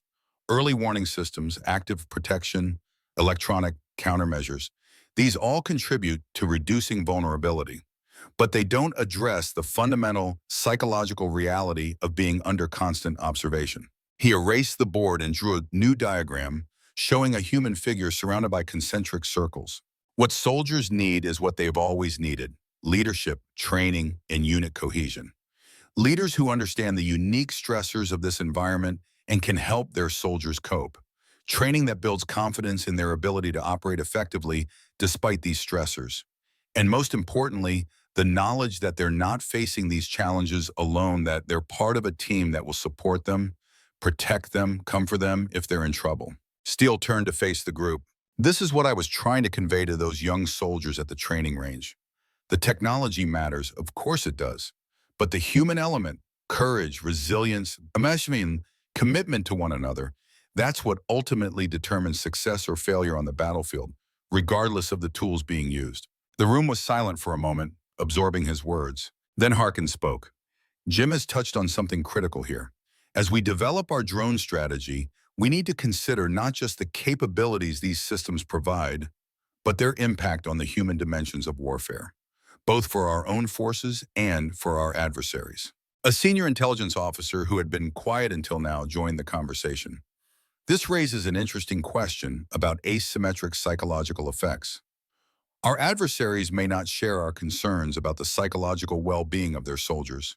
Could this create a vulnerability for us? Steele considered the question. It's possible. A force that is willing to treat its soldiers as expendable has certain tactical advantages. But history suggests those advantages are short-lived. An army that breaks its soldiers eventually breaks itself. The discussion continued for hours, ranging from technical specifications to tactical doctrine to ethical considerations. Throughout, Steele observed a gradual shift in the group's thinking. The stark division between tank people and drone people began to dissolve, replaced by a more nuanced understanding of how these capabilities could complement one another. As the meeting concluded, Harkins addressed the group one final time. Ladies and gentlemen, I believe we've made significant progress today. The challenge before us is not choosing between traditional armor and unmanned systems, but developing an integrated approach that leverages the strengths of both. Colonel Steele's insights have been invaluable in helping us frame this challenge correctly. He turned to Steele. Jim, any final thoughts? Steele stood, looking around the room at the diverse group of officers, engineers, analysts, and strategists. Throughout military history, new technologies have emerged that changed how we fight. The longbow, the cannon, the machine gun, the airplane. Each was hailed as a revolution that would render existing systems obsolete. Each ultimately found its place within an evolving tactical framework. Drones are no different. They represent a significant capability, one that has already changed battlefield dynamics and will continue to do so. But they are tools, not talismans. They expand our options. They don't replace them. The tank, protected mobile firepower, remains essential to ground combat operations, not because of tradition or institutional inertia, but because no other platform combines those three critical attributes as effectively. Our task is to ensure that our armored forces can operate successfully in environments where drone observation is constant and drone strikes are a persistent threat. This will require adaptations in technology, in tactics, in training, and in leadership. But make no mistake, it can be done. It must be done, because the alternative, abandoning the capabilities that armor provides, would leave a critical gap in our warfighting capacity, one that our adversaries would be quick to exploit. Steele paused, making eye contact with each person around the table. The future of the warfare isn't tanks or drones. It's tanks and drones working together in ways that leverage the unique strengths of each platform while mitigating their respective weaknesses. It's human-machine teaming that enhances our capabilities while preserving the essential human judgment that is the foundation of ethical, effective military operations. That's the vision we should be pursuing, not the replacement of one capability with another, but the integration of multiple capabilities into a more effective whole. As the meeting broke up, Reynolds approached Steele. "Colonel, I want to apologize for my tone earlier. You've given me a lot to think about." Steele shook the offered hand. "No apology necessary, Doctor. Robust debate is how we get to better answers." "I still believe unmanned systems represent the future," Reynolds said, "but I better understand now that it's not an either-or proposition. We need both capabilities integrated effectively." "That's all I'm advocating for," Steele replied. "A balanced approach that recognizes the enduring value of armor while embracing the new capabilities that drones provide." Outside, as evening approached, Steele and Harkins stood watching the sunset over the training ranges. "You made an impact today, Jim," Harkins said. "I've been trying to get these groups to listen to each other for months. You managed it in a day." Steele shrugged. "Sometimes an outside perspective helps, and sometimes people just need to be reminded of the fundamentals." "Well, whatever you did, it worked. I think we're finally moving toward a coherent strategy that balances traditional armor capabilities with unmanned systems." Steele nodded, satisfied. "That's what matters, getting it right for the soldiers who will have to implement whatever decisions we make here." As darkness fell, they watched lights appear across the facility. In the distance, they could hear the rumble of tank engines as night training exercises began. "You know, Jim," Harkin said thoughtfully, "for all our talk about drones and transparent battlefields and technological revolution, some things haven't changed at all. Such as young Americans volunteering to serve their country, training in all conditions, day and night, preparing to face whatever threats may come with courage and determination." Steele smiled. "That's the constant, isn't it? The one thing that never changes, no matter how the tools of warfare evolve." "Indeed it is," Harkins agreed. "And as long as that remains true, I like our chances." As they walked back toward the main building, a drone buzzed overhead, its lights visible against the darkening sky. Steele watched it for a moment, then turned his gaze to the tanks maneuvering in the distance, their silhouettes illuminated by the last rays of the setting sun. Steel and shadows, the enduring and the emerging, not in opposition, but in concert. That was the future of warfare. That was the path to victory. The old tanker's house sat on 5 acres outside of Killeen, Texas, close enough to Fort Hood to hear the distant rumble of artillery on range days. Colonel James Steele stood on his back porch, coffee mug in hand, watching the sun rise over the oak trees that lined his property. 2 months had passed since his visit to Aberdeen. 2 months of speaking engagements, consulting sessions, and increasingly heated debates about the future of armored warfare. The morning air carried the scent of cedar and dew-damp grass. This had become his ritual, coffee at dawn, watching the world awaken while reflecting on a lifetime of service. Sometimes he could almost hear the roar of tank engines, feel the commander's hatch beneath his hands. Those memories never faded. His phone buzzed in his pocket, another message from General Harkins. "Turn on the news, any channel." Steele frowned, setting down his coffee and heading inside. He grabbed the remote and switched on the television, flipping to a news network. The banner at the bottom of the screen read, "Breaking Major Russian Offensive in Eastern Ukraine." Aerial footage showed a massive armored assault underway. Hundreds of vehicles advancing across open terrain under the cover of artillery and close air support. Ukrainian defensive positions under heavy bombardment. The camera zoomed in on a village engulfed in flames, black smoke billowing into the clear spring sky. The news anchor's voice was tense.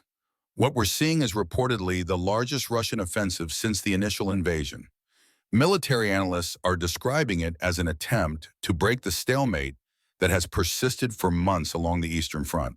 Steele watched intently as the camera zoomed in on the Russian formations.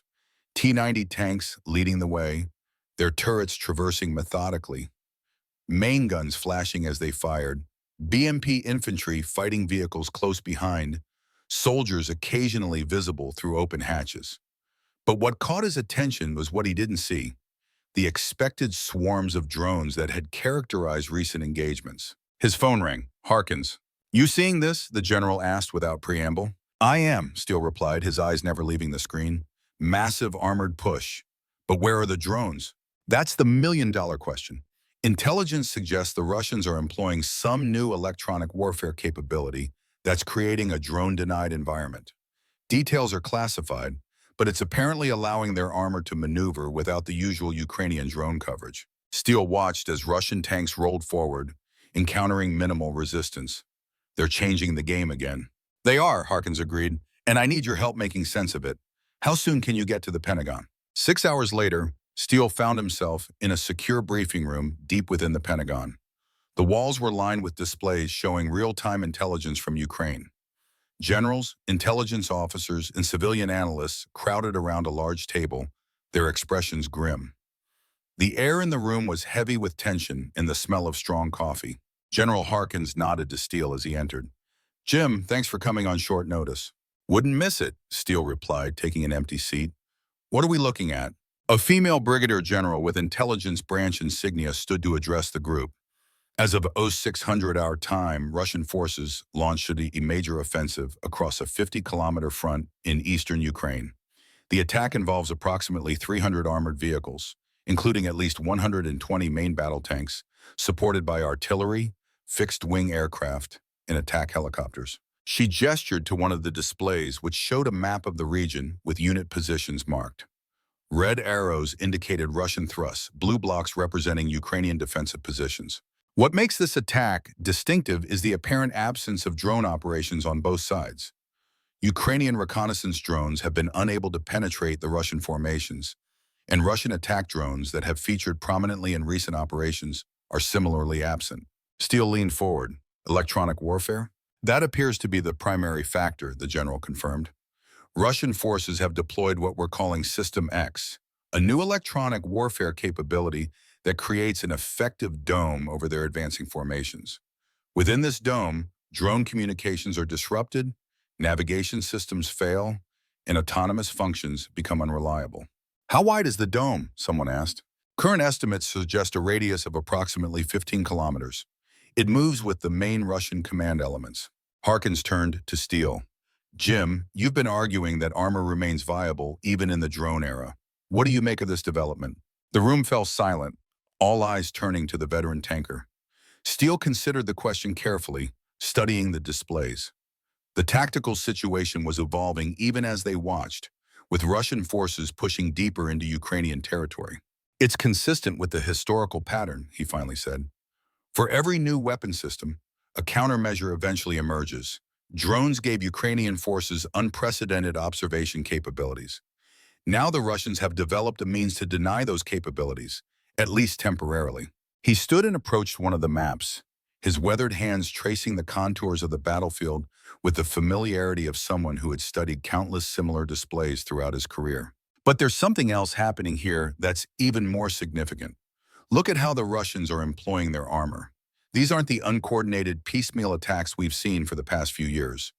This is a classic combined arms operation. Tanks and infantry fighting vehicles in mutually supporting formations. Artillery providing suppressive fires. Air assets striking key targets ahead of the advance." Steele turned to face the group. "What we're seeing is an army that has relearned the fundamentals of mechanized warfare. They've integrated the lessons from their earlier failures and adapted their tactics accordingly."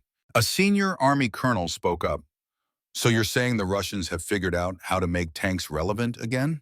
"I'm saying they never stopped being relevant," Steele replied firmly, his eyes locked with the colonel's.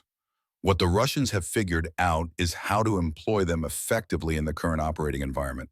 There's a difference." He returned to his seat. "The question now is how the Ukrainians will respond. They've become heavily reliant on drones for both reconnaissance and fire support. If those capabilities are suddenly denied, can they adapt quickly enough?" The intelligence general nodded. "That's precisely our concern. Ukrainian forces in the sector have already fallen back to secondary defensive positions. Without their usual drone coverage, They're fighting blind against a numerically superior force. Harkins turned to an Air Force general. What options do we have for helping the Ukrainians counter this new electronic warfare system? The discussion continued for hours, exploring technical options, strategic implications, and possible responses. Throughout, Steele observed that the debate had shifted. No one was questioning the relevance of armor anymore. Instead, the focus was on how to integrate traditional armored operations with new technological capabilities. Exactly the balanced approach he had been advocating. As the meeting concluded, Harkins pulled Steele aside. "We've received a request from the Ukrainian Ministry of Defense," he said quietly, leading Steele to a corner where they wouldn't be overheard. "They want you to come to Kiev as soon as possible, officially as a consultant on armored warfare tactics, unofficially to help them develop a response to this new Russian offensive." Steele raised an eyebrow. "Me specifically? Your video on tanks and drones went viral in Ukrainian military circles. They've been implementing some of your suggested adaptations with considerable success. Now they want more direct input." Steele considered the request. At 62, he had imagined his days of visiting active war zones were behind him. His joints ached after long flights, and he valued the quiet of his Texas home. But the opportunity to see firsthand how his ideas translated to the modern battlefield, and perhaps to help shape the outcome of a conflict with global implications, was compelling. "When do I leave?" he asked. "There's a military transport departing Andrews at 2100. If you're willing, you'll be on it." 24 hours later, Steele found himself in the back of an armored SUV, driving through the darkened streets of Kiev. Air raid sirens wailed in the distance, their mournful cry echoing between buildings. Occasionally, the night sky would light up as Ukrainian air defense systems engaged incoming Russian missiles. Brilliant flashes followed by distant thuds that Steele could feel in his chest. His escort, a Ukrainian colonel named Petro Kovalenko, pointed out landmarks as they passed. "Ministry of Defense up ahead. We'll be meeting with the commander of our armored forces there." Steele nodded, taking in the scene. Despite the ongoing war, parts of Kiev seemed remarkably normal. People walked the streets, some hurrying towards shelters, others seemingly unconcerned by the sirens. Cafes were open, warm lights spilling onto the sidewalks. Life continued with a resilience that impressed him. "Your city has adapted well," he observed. Kovalenko smiled grimly. "We've had practice, 2 years of missiles, drones, sabotage attempts. You adjust or you die." The colonel's phone rang. He answered in Ukrainian, his expression darkening as he listened. When the call ended, he turned to Steele. "That was headquarters. The Russians have broken through our second defensive line in the east. They're advancing faster than expected." "Any word on casualties?" Steele asked. Kovalenko's grip tightened on the steering wheel. "Heavy. One of our tank battalions was caught in the open. 20 vehicles lost." His voice remained professional, but Steele could hear the underlying pain. Many of them were friends. At the ministry, they passed through multiple security checkpoints before being ushered into a conference room deep within the building. A group of Ukrainian officers was waiting, maps and satellite imagery spread across the table. Their faces showed fatigue, but their eyes were alert, determined.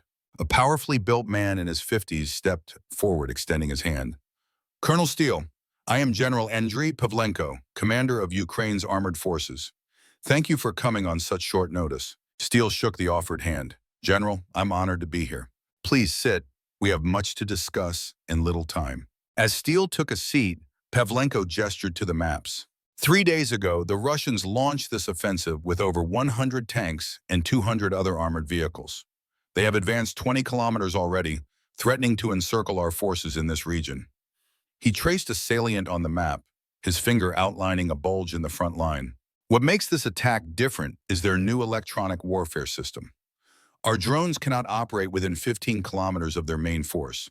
Our precision-guided munitions are failing. Even our communications are degraded. For the first time in many months, we are fighting blind." Steele studied the maps, noting the Russian axis of advance and the Ukrainian defensive positions. "You've fallen back to prepared defenses?" "Yes," Pavlenko confirmed. 3 lines of defense, each with anti-tank ditches, minefields, and pre-sighted artillery. But without our usual drone coverage, we cannot target their formations effectively. They are using their armor en masse, concentrating forces to overwhelm each defensive position in sequence." Steele nodded thoughtfully. "A return to basics. When technology fails, fundamental tactics prevail." He looked up at the assembled officers. What resources do you have available to counter this offensive? Pavlenko gestured to one of his staff, who stepped forward with another map. We have 2 armored brigades in reserve, approximately 90 operational tanks, 3 mechanized infantry brigades, artillery units with both tube artillery and MLRS, and of course our drone units, though they are currently of limited effectiveness due to the Russian electronic warfare. Steele considered this information, mentally calculating force ratios and potential courses of action. Your tanks, what models? A mix, some older T-64s and T-72s, upgraded to current standards, some T-84s of our own manufacture, and about 30 Western tanks, Abrams, Leopards, and Challengers, provided by our allies. And your crews? Pavlenko's expression hardened with pride. The best in Europe, many with 3 years of continuous combat experience. They know how to fight. They know how to survive. Steele nodded, respecting the quiet confidence in the general's voice. What is your assessment of the situation, Colonel? Pavlenko asked. You have studied our conflict closely. You understand the challenges we face. Steele stood and moved to the map, studying it intently. He could feel the weight of expectation from the Ukrainian officers. These men and women were fighting for their country's survival, and they were looking to him, a retired American officer, for insights that might help turn the tide. The Russians have temporarily neutralized your technological advantage with their electronic warfare dome. They're attempting to exploit that window of opportunity with a massed armored assault. Classic maneuver warfare, executed with considerable skill. He traced the Russian advance with his finger, but they've created a vulnerability in the process. By concentrating their forces to achieve a breakthrough, they've extended their flanks. And by relying on their electronic warfare dome for protection, they've become dependent on it. If that dome fails, even briefly, they'll be exposed to the full range of your precision strike capabilities. Pavlenko leaned forward, interest clear in his expression. You suggest we target their electronic warfare systems directly? Not exactly, Steele replied. Based on what we know of Russian doctrine, those systems will be heavily protected, likely deep within their formation. Trying to strike them directly would be difficult, especially without your normal ISR capabilities. He pointed to a different area on the map, well to the flank of the Russian advance. Instead, I suggest a counterattack here using your armored reserves, not directly against their main effort, but against this supporting element, a classic turning movement that threatens their supply lines and forces them to respond. The Ukrainian officers exchanged glances, clearly intrigued but skeptical. Without drone reconnaissance, how do we ensure our armored units don't simply advance into a trap? One asked, a colonel with artillery insignia on his uniform. By using older methods, Steele answered. Ground reconnaissance, artillery observation posts, forward observers with laser designators. The same techniques armored forces used successfully for decades before drones became ubiquitous. He turned to Pavlenko. Your older officers and NCOs will remember these methods. They're less precise than drone reconnaissance, but they're also immune to electronic warfare. Pavlenko nodded slowly. We have been so focused on the new way of war, we have perhaps forgotten some of the old lessons. Exactly, Steele said. The Russians are counting on you to be paralyzed without your drones. They don't expect you to adapt, to fall back on traditional methods. That creates an opportunity. He outlined his proposed operation in detail, a two-pronged counterattack that would force the Russians to either divide their forces or risk having their supply lines cut. The Ukrainian officers listened intently, asking occasional questions, but gradually warming to the concept. It is risky, Pavlenko acknowledged when Steele had finished, but warfare is always about calculated risk. And I believe Colonel Steele is right. The Russians do not expect us to employ our armor in this manner. He turned to his staff. Prepare the orders. We will launch the counterattack at dawn, 2 days from now. Then to Steele. Colonel, I would consider it an honor if you would accompany me to our forward command post. See firsthand how your ideas translate to the battlefield. Steele hesitated only briefly. The honor would be mine, General. The forward command post was located in the basement of a school 30 kilometers from the front line, beyond the range of most Russian artillery, but close enough to maintain effective command and control. Sandbagged windows and camouflage netting concealed the facility from aerial observation. As their vehicle pulled up, Steele noticed soldiers moving with purpose, loading supplies, checking equipment, preparing for the coming operation. Their faces showed the strain of continuous combat, but there was a quiet determination in their movements that impressed him. Inside, the scene reminded Steele of command posts he had known throughout his career. Maps on the walls, communications equipment humming, staff officers moving purposefully, coordinating the thousand details that translate a commander's intent into coordinated action on the battlefield. The air was thick with cigarette smoke and the smell of strong coffee. A young sergeant approached with a thermos.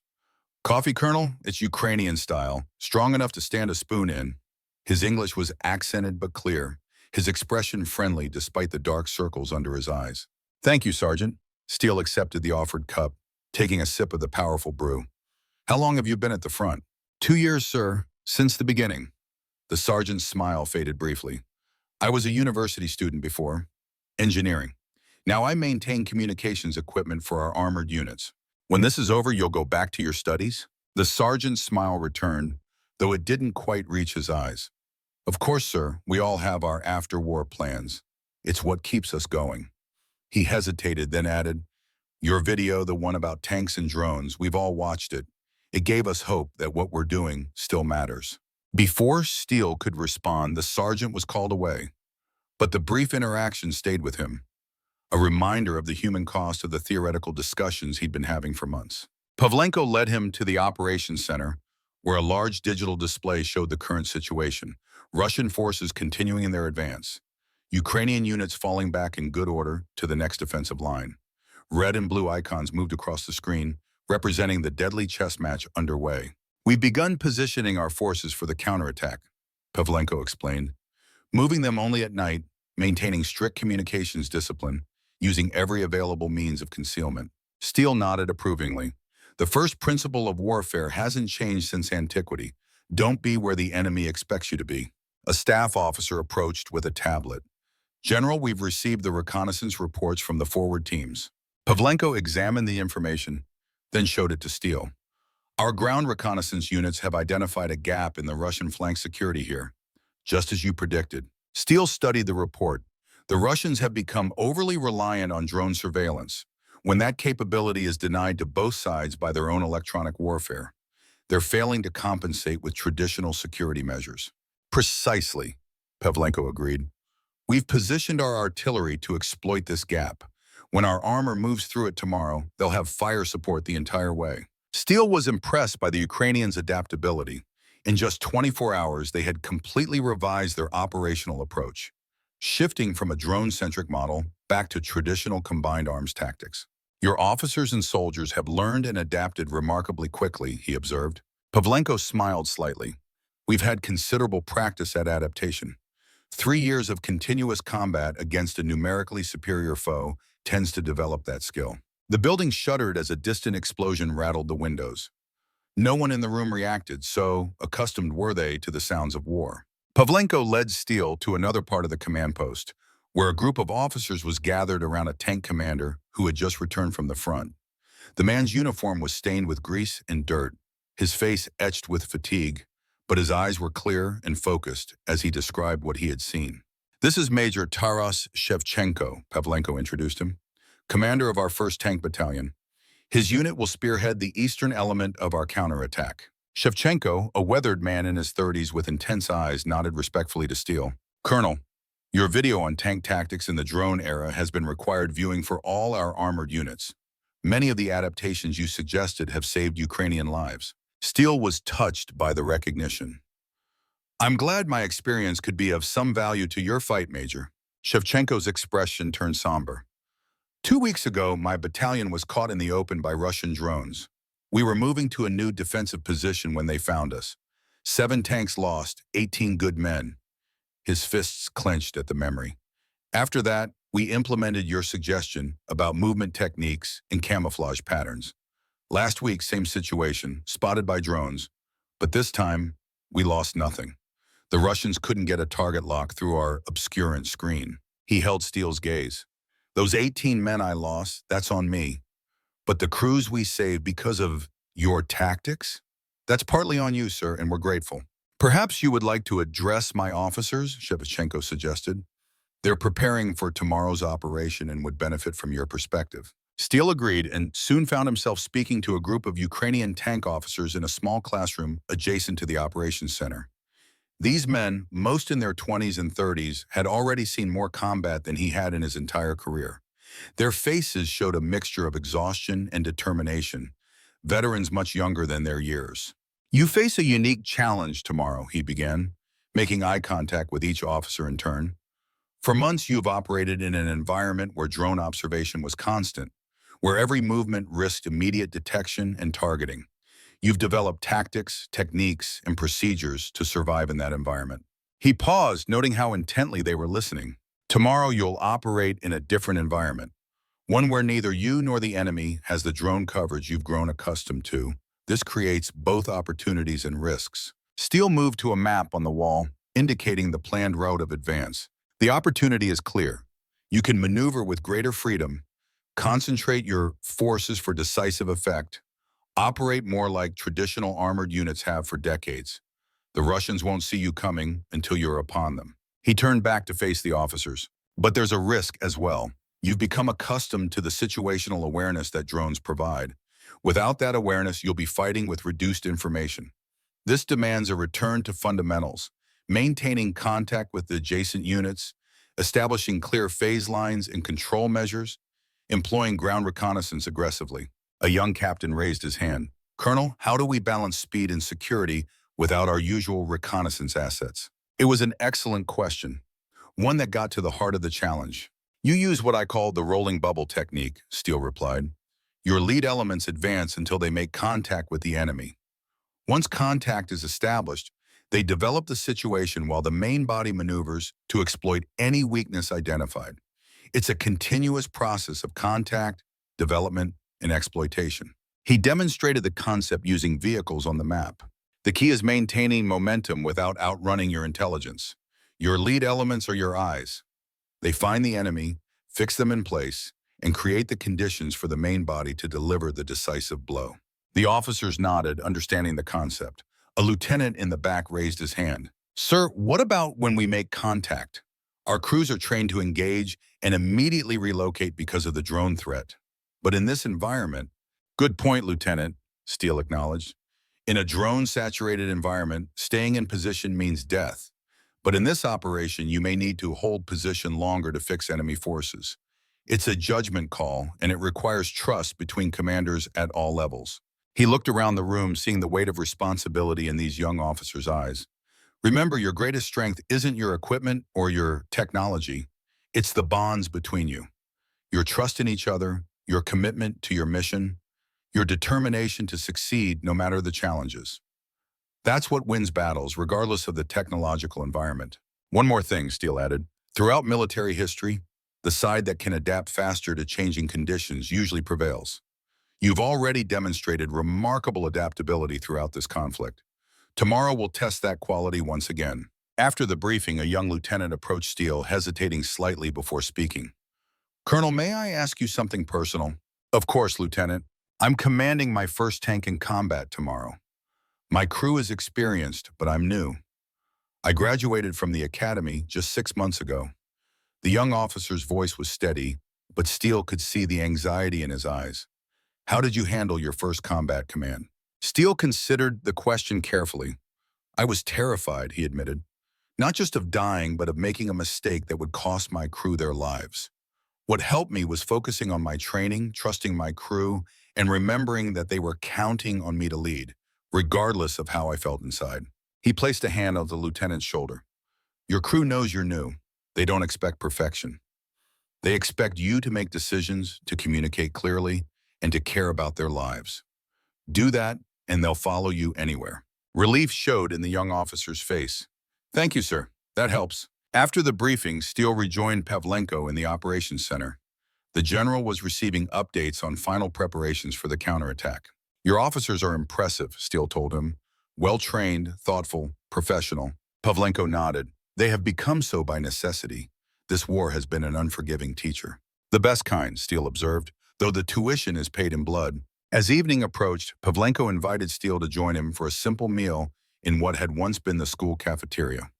Over bowls of hearty borscht and dark bread, they discussed the broader implications of the war and its lessons for military forces worldwide. You know, Colonel, Pavlenko said, breaking off a piece of bread, before this conflict, many in the West had written off tanks as obsolete, too vulnerable to modern anti-tank weapons, too easily detected, too expensive to lose. Some of our own generals shared this view. And now, Steele asked? 3 years of actual combat have taught us otherwise. Yes, tanks are vulnerable. They have always been vulnerable. But when properly employed as part of a combined arms team, they remain decisive on the battlefield. Nothing else combines firepower, protection, and mobility so effectively. Steele nodded, pleased to hear his own conclusions validated by a commander with recent combat experience. That's been my argument all along. The fundamental nature of land warfare hasn't changed. The tools evolve, but the principles remain constant. Pavlenko smiled slightly. We Ukrainians have learned this lesson at great cost. First, we had to relearn how to fight with tanks after decades of neglect. Then we had to adapt to the drone threat. Now we must adapt again to an environment where drones are neutralized. That's the story of military adaptation throughout history, Steele said. Action, reaction, counteraction. An endless cycle. They finished their meal in companionable silence. Two soldiers from different armies united by a shared understanding of their profession. Later, in the small room that had been assigned to him for the night, Steele sat on the edge of the cot, reflecting on the day's events. He felt a profound sense of purpose, of being exactly where he needed to be at this moment in history. His phone buzzed, a secure message from General Harkins. How's it going over there? Steele typed a brief reply. Ukrainians have a solid counterattack plan, launching at dawn. We'll keep you updated. He set the phone aside and stretched out on the cot, not bothering to remove his boots. Tomorrow would come early, and with it, the test of his theories against the realities of modern combat. Dawn broke cold and clear, a beautiful spring morning at odds with the violence that was about to unfold. Steele stood beside Pavlenko in the operations center, watching as the counterattack began. On the large display, blue icons representing Ukrainian forces moved forward according to plan. Two armored task forces advancing along separate axes, converging on the vulnerable Russian flank and rear area. Initial reports were positive. The lead elements had crossed the line of departure without detection. Artillery was firing on schedule, suppressing known and suspected enemy positions along the route of advance. First objective secured, a staff officer reported. No contact with enemy forces. Pavlenko nodded, his expression revealing nothing. They still don't see us coming. The operation continued to unfold according to plan for the first hour. Ukrainian forces advanced rapidly through the gap in the Russian security screen, achieving the first phase of the counterattack without significant resistance. Then came the first reports of contact. Task Force East engaging enemy mechanized infantry, vicinity of Point Charlie. Estimate company-sized element. Steele watched as the icons on the display shifted, showing the Ukrainian forces deploying to engage this threat. In his mind's eye, he could see the scene. Tanks maneuvering for advantageous firing positions. Infantry fighting vehicles, providing support. The coordinated dance of mechanized warfare that he had participated in so many times. Task Force West continuing advance. No contact yet. Pavlenko turned to his operations officer. Tell Shevchenko to deal with that enemy company quickly and continue the advance. We must maintain momentum. The officer relayed the order, and they returned their attention to the display. Minutes passed as the engagement developed. The room was silent except for the occasional crackle of radio traffic and the tapping of keyboards as staff officers updated the situation map. Then new reports arrived. Task Force East has destroyed the enemy company and is resuming the advance. 8 enemy BMPs destroyed, 2 captured. Our losses, 1 tank damaged, crew safe. A murmur of approval went through the operations center.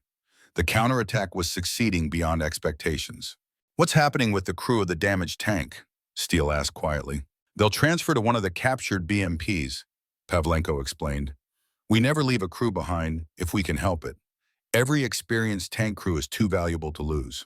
But warfare is never predictable for long. The next update changed everything. Multiple enemy air defense radars activating to our front. Electronic warfare signatures diminishing.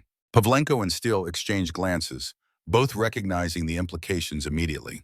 They're shifting their electronic warfare assets to counter our attack, Pavlenko said, exposing their main effort to our drones in the process. Which means they consider our counterattack a serious threat, Steele observed. Exactly what we wanted. Pavlenko immediately began issuing orders. Launch all available reconnaissance drones against their main axis of advance. Prepare precision strikes on any high-value targets identified. Inform both task forces that enemy drone activity may resume in their sectors. The operations center burst into activity as these commands were implemented. Within minutes, the first drone imagery began arriving, showing the Russian main force now exposed without their electronic warfare protection. "We have them," Pavlenko said quietly. "They've had to choose between protecting their main effort and countering our counterattack. They chose the counterattack." Steele nodded, impressed by the Ukrainians' execution of the plan. "Now you can strike their main force with everything you have while continuing to press the counterattack against their flank." For the next several hours, they watched as the situation developed exactly as they had hoped. Ukrainian drones, now able to operate freely over the Russian main force, directed precision artillery strikes against command posts, logistics nodes, and troop concentrations. Meanwhile, the counterattack continued to advance, threatening to cut the Russian supply lines. Reports from the field painted a vivid picture. Russian supply convoys caught in the open, burning under accurate artillery fire. Command posts hastily evacuating as Ukrainian forces approached. Confusion spreading through the Russian ranks as their communications were disrupted. A drone feed showed a column of Russian tanks attempting to withdraw across a river crossing. As they watched, Ukrainian HIMARS rockets struck the bridge, sending concrete and steel flying. The lead tank, already on the bridge, plunged into the water below, turret detaching in a catastrophic ammunition detonation. "The ultimate terror of a tanker," Steele murmured, "drowning inside your own vehicle." Pavlenko nodded grimly. "Many of us have nightmares about it." By midday, the Russian offensive had stalled. By evening, it was in retreat, pulling back to their start lines to avoid being encircled by the Ukrainian counterattack. Pavlenko received the news with the same calm he had maintained throughout the day. "A significant victory," he acknowledged, "but not a decisive one. The Russians will adapt, develop new tactics, try again." "Of course they will," Steele agreed. "That's the nature of warfare, an endless cycle of adaptation and counter-adaptation." Later, as they walked through the command post, Pavlenko spoke candidly. "You know, Colonel, what we did today wasn't revolutionary. It was simply good, solid combined arms tactics executed at the right time and place." "The best solutions often are," Steele replied. "Warfare isn't always about breakthrough technologies or revolutionary concepts. Sometimes it's just about applying fundamental principles effectively." Pavlenko smiled, a lesson we had to relearn the hard way. The next day, Steele accompanied Pavlenko to visit the units that had executed the counterattack. They traveled in an armored vehicle, moving through areas that had seen heavy fighting just days before. The landscape bore the scars of battle. Shell craters pockmarked the fields. Burned-out vehicles littered the roadsides. Buildings stood roofless and charred. "It's strange," Steele remarked, looking out at the devastated countryside. "The technology changes, but the battlefield still looks the same. Verdun, Kursk, Kuwait, the aftermath of tank battles hasn't changed much in 100 years. Pavlenko nodded. "The instruments evolve, but war itself remains constant in its destructiveness." At a forward assembly area, they found Major Shevchenko's tank battalion conducting maintenance and preparing for future operations. The tanks, a mix of Soviet-era T-64s and Western-supplied Abrams, were arrayed in a defensive perimeter, their crews working diligently despite the recent combat action. The scene was familiar to Steele from his own days as a tank commander. Crews performing maintenance, the smell of diesel and gun oil in the air, the constant activity that kept an armored unit ready for action. Some things never changed. Shevchenko met them, saluting sharply. "General, Colonel, welcome to our modest home." Pavlenko returned the salute. "Congratulations on your battalion's performance, Major. Your lead company broke through the Russian security screen exactly as planned." "Thank you, sir. My men performed admirably. The tactics we discussed with Colonel Steele proved effective." Steele was gratified to hear it, but he knew that success in combat was about far more than good tactics. "Your crews deserve the credit, Major. The best tactics in the world mean nothing without skilled, disciplined soldiers to execute them." Shevchenko nodded in agreement. "Would you like to meet some of them, Colonel?" They walked among the tanks, stopping to speak with crew members who were conducting maintenance, reloading ammunition, or simply resting after the intense operation. Steele was struck by their youth, many appeared to be in their early 20s, combined with the weathered look of veteran soldiers. At one Abrams tank, they met a crew that had destroyed 3 Russian vehicles during the counterattack. The tank commander, a sergeant in his late 20s named Andriy, described the engagement with professional precision. "We came over that ridge line there," he explained, pointing to the distance. 3 enemy BMPs were in the open, about an 800 meters away. They didn't expect us. We caught them completely by surprise. His gunner, a stoic man with a 3-day beard, interjected. "First shot was perfect. APFSDS round went straight through the engine compartment of the lead BMP. Secondary explosion took out their ammunition. Second and third shots followed within 15 seconds. Steele could picture the scene. The loader slamming rounds into the breech, the gunner making minute adjustments to his sight, the commander calmly directing the engagement. The choreographed precision of a well-trained tank crew in action. "How did it feel to operate without drone coverage?" Steele asked. "Were you uncomfortable without that layer of intelligence?" Andriy considered the question. "At first, yes. We've become accustomed to knowing what's over the next hill before we get there. But in some ways, it was liberating. We moved faster, made decisions more quickly, and the Russians seemed equally disoriented without their drone coverage." The loader, a burly man with a shaved head, grinned. "It felt like old-school tanking, sir. See target, kill target, move on. No waiting for permission from some drone operator 100 kilometers away." This matched Steele's expectations. Both sides had adapted so thoroughly to the drone-saturated battlefield that its sudden absence created both challenges and opportunities. They continued their tour, stopping to speak with more crews. At one point, Steele noticed a young soldier sitting alone on an ammunition crate, staring at a photograph in his hands. Something in the man's posture caught Steele's attention. "Who's that?" he asked Shevchenko quietly. "Private Koval's, new loader. Yesterday was his first combat." Shevchenko hesitated, then added, "He's looking at a picture of his brother, tank commander killed 2 months ago." Steele nodded understanding. Without a word, he walked over and sat beside the young soldier. The private looked up, startled to find the American colonel next to him. "Sir, he began, starting to stand. "At ease," Steele said gently. "Your brother?" The private nodded, glancing down at the photograph. A smiling young man in tank crew coveralls. "Yes, sir, Serhiy. He was with the 5th Separate Tank Brigade." His voice was steady, but Steele could see the grief in his eyes.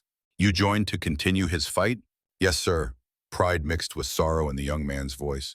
"He always said a tank was the best place to be in combat. Better to be the hammer than the nail, he used to say." Steele nodded. "A good way to look at it." He paused, then asked, "How was yesterday for you?" The private's expression changed, a hint of fierce satisfaction breaking through the grief. "We got the ones who got him, sir. Same unit, same markings on their vehicles." He straightened slightly. Serhiy would be pleased. Before departing, Steele thanked each crew personally for their service. As they were leaving, Andriy approached him with a small object in his hand. "Colonel, we want you to have this." He held out what appeared to be a spent shell casing, polished to a high sheen. "It's from our first shot yesterday. In our unit, we keep these as reminders of significant engagements." He smiled slightly. "You weren't in the tank, but your tactics were." Steele accepted the memento, unexpectedly moved by the gesture. "I'll keep it with honor, Sergeant." As they continued their tour, Pavlenko received a call on his secure phone. His expression turned serious as he listened. "I understand. We'll return immediately." He turned to Steele and Shevchenko. "Intelligence reports that the Russians are preparing a new offensive, possibly as soon as tomorrow. They've brought up fresh units, including a tank brigade that wasn't involved in the previous attack." Shevchenko's expression hardened. "My men are ready, General. Just give the order." "Prepare your battalion to move to defensive positions by nightfall," Pavlenko instructed him. "We'll brief you on the details when we return to headquarters." As they drove back toward the command post, Pavlenko shared what little information was available. It appears the Russians have modified their electronic warfare systems to create smaller, more focused bubbles that can protect individual battalion-sized elements. Instead of one large formation, they'll likely advance in multiple smaller formations, each with its own EW protection. Steele nodded thoughtfully. "Adapting to your successful counterattack. Smaller formations are more vulnerable individually, but they're also more difficult to target comprehensively." "Exactly," Pavlenko agreed. "And it means we'll need to adjust our own approach. The tactic that worked today won't work tomorrow." Back at the command post, they found the staff already planning for this new threat. Maps had been updated with the latest intelligence. Potential defensive positions were being analyzed. Artillery assets were being repositioned. Steele observed the process with approval. The Ukrainians had developed a remarkable capacity for rapid adaptation, absorbing new information and adjusting their plans accordingly without the institutional friction that plagued many military organizations. Late that evening, after the new defensive plan had been finalized and orders issued to the units, Pavlenko invited Steele to join him outside. They stood under a clear night sky, stars visible despite the distant flashes of artillery on the horizon. "You know, Colonel," Pavlenko said, lighting a cigarette, "before this war, I was considered something of a dinosaur within our military. I believed in the enduring value of armored forces when many of my colleagues were advocating for a lighter, more mobile army built around special operations and territorial defense." He took a drag, the ember glowing in the darkness. "The first months of the war seemed to prove me wrong. Our tank units suffered heavy losses against Russian anti-tank teams and drones. Some began calling for us to abandon tanks entirely, to focus solely on light infantry with anti-tank missiles and drone units." "But you disagreed," Steele prompted. "I did, because I understood that the problem wasn't the tanks themselves, but how we were employing them. We were using peacetime tactics against a near-peer adversary with sophisticated anti-tank capabilities. Of course, we suffered losses." Pavlenko exhaled a stream of smoke that dissipated quickly in the night air. "So we adapted. We relearned the art of combined arms warfare. We integrated our tanks with infantry, artillery, electronic warfare, and yes, drones. We developed new tactics for operating in an environment of persistent observation. And gradually, we began to reverse the tide." Steele nodded, understanding perfectly. "The same story has played out in every major conflict since tanks were invented. Initial losses lead to cries that the tank is obsolete. Then adaptation occurs, and the tank reasserts its value on the battlefield." "Precisely," Pavlenko agreed. "And now we face yet another adaptation cycle with these new Russian electronic warfare tactics." He turned to look directly at Steele. "Your insights have been invaluable, Colonel. You've helped us see patterns that we were too close to recognize ourselves. But tomorrow I must ask you to return to safer territory. The Russians are likely to target this area heavily in their new offensive, and I cannot risk having an American officer captured or killed." Steele wanted to protest but knew Pavlenko was right. His presence here, while useful, created complications that the Ukrainians didn't need during active combat operations. "I understand, General, but I hope we can continue to collaborate, even if remotely." "Absolutely," Pavlenko assured him. "Your experience remains a valuable resource for us." They shook hands, two professional soldiers who had formed a bond of mutual respect in a brief but intense period.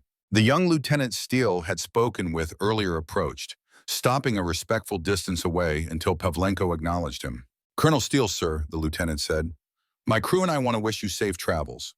I wanted to thank you for your advice yesterday. It helped more than you know." Steele smiled. "You'll do fine, Lieutenant. Trust your training, trust your crew." "Yes, sir." The young officer hesitated, then added, "When this is over, perhaps you could visit us again, under better circumstances?" "I'd like that," Steele replied sincerely. "Very much." The next morning, Steele boarded a Ukrainian military helicopter that would take him to Kiev, where a U.S. military transport waited to return him to Germany. As the helicopter lifted off, he looked down at the command post and the surrounding countryside, knowing that within hours this peaceful scene would become a battlefield once again. He thought of the men he'd met, Pavlenko, Shevchenko, the young lieutenant facing his first command, Private Koval's with his brother's photograph, Andrei and his tank crew. All of them fighting not just for territory, but for their country's right to exist. His phone buzzed with a message from Pavlenko. "Thank you, Iron Colonel. Steele endures." Steele smiled at the reference to his call sign and the sentiment behind it. Steele does indeed endure, adapting to each new threat, evolving with each new challenge, but retaining its essential strength and purpose. 3 weeks later, Steele sat in his study in Texas reviewing reports from Ukraine. The Russian offensive that had been preparing when he left had materialized, but in a different form than expected. Rather than a direct assault, they had attempted a complex envelopment maneuver, using their distributed electronic warfare capabilities to create corridors of advance. The Ukrainians, applying the principles they had discussed but adapting them to this new threat, had successfully countered the maneuver. The front had stabilized once again, neither side able to achieve a decisive advantage. On his desk sat the polished shell casing Andrei had given him, a tangible reminder of his brief but intense experience in Ukraine. Beside it was a small wooden box that had arrived that morning from Kiev. Inside was a Ukrainian tank crew badge and a handwritten note from Pavlenko. To Colonel James Steele, honorary Ukrainian tanker. Steele and spirit prevail. His phone rang. General Harkins. Jim, have you seen the latest from the Pentagon? Not yet. What's happening? The Secretary of Defense just approved a major revision to our armored warfare doctrine, incorporating lessons from Ukraine. And guess what? Your name is all over the supporting documentation. Steele was surprised but pleased. They're taking the right lessons, I hope. They are. Balanced approach, integrating traditional armor capabilities with new technologies. Everything you have been advocating for. In fact, they want you to lead a series of seminars for senior commanders on the implications for our force structure and training programs. I'd be happy to, Steele replied, but make sure they understand I'm not pushing for a return to the past. I'm advocating for an integration of past lessons with current realities. They get it, Jim. You've made an impact. After the call ended, Steele walked to his back porch, watching the sun set over the Texas landscape. He thought about the Ukrainian tankers he had met, fighting for their country's survival with a combination of traditional military virtues and innovative adaptations. He thought about the endless cycle of military evolution, new technologies emerging, countermeasures developing, doctrines adapting. The weapons changed, the tactics evolved, but the fundamental nature of warfare remained constant. A contest of wills, executed by human beings willing to endure extreme hardship in service to their nations. And he thought about the tank, that unique combination of firepower, protection, and mobility that had defined land warfare for over a century. It had been declared obsolete dozens of times, yet it persisted, adapting to each new threat, evolving with each technological advance, but retaining its essential character and purpose. Steel endures, not unchanged, not unchallenged, but enduring nonetheless. Like the warriors who crew these machines, facing each new threat with courage, adaptability, and determination. That was the legacy he had fought to preserve. That was the truth he had defended. In the drawer of his desk was a letter from the young lieutenant he had met in Ukraine. The officer reported that his crew had performed well in recent engagements, that they had developed their own tactical innovations based on Steele's principles. The Russians keep changing their approach, the lieutenant had written, but we adapt faster. That's how we'll win, not just with technology, but with the human spirit that drives it. As darkness fell, Steele raised his coffee mug in a silent toast to tankers everywhere, past, present, and future. To the men and women who understood that warfare, for all its technological trappings, remained fundamentally a human endeavor, and that in that human dimension lay both its greatest horrors and its occasional nobility. Steel and spirit, the enduring and the eternal, in their proper balance lay the key to victory on battlefields past and battlefields yet to come.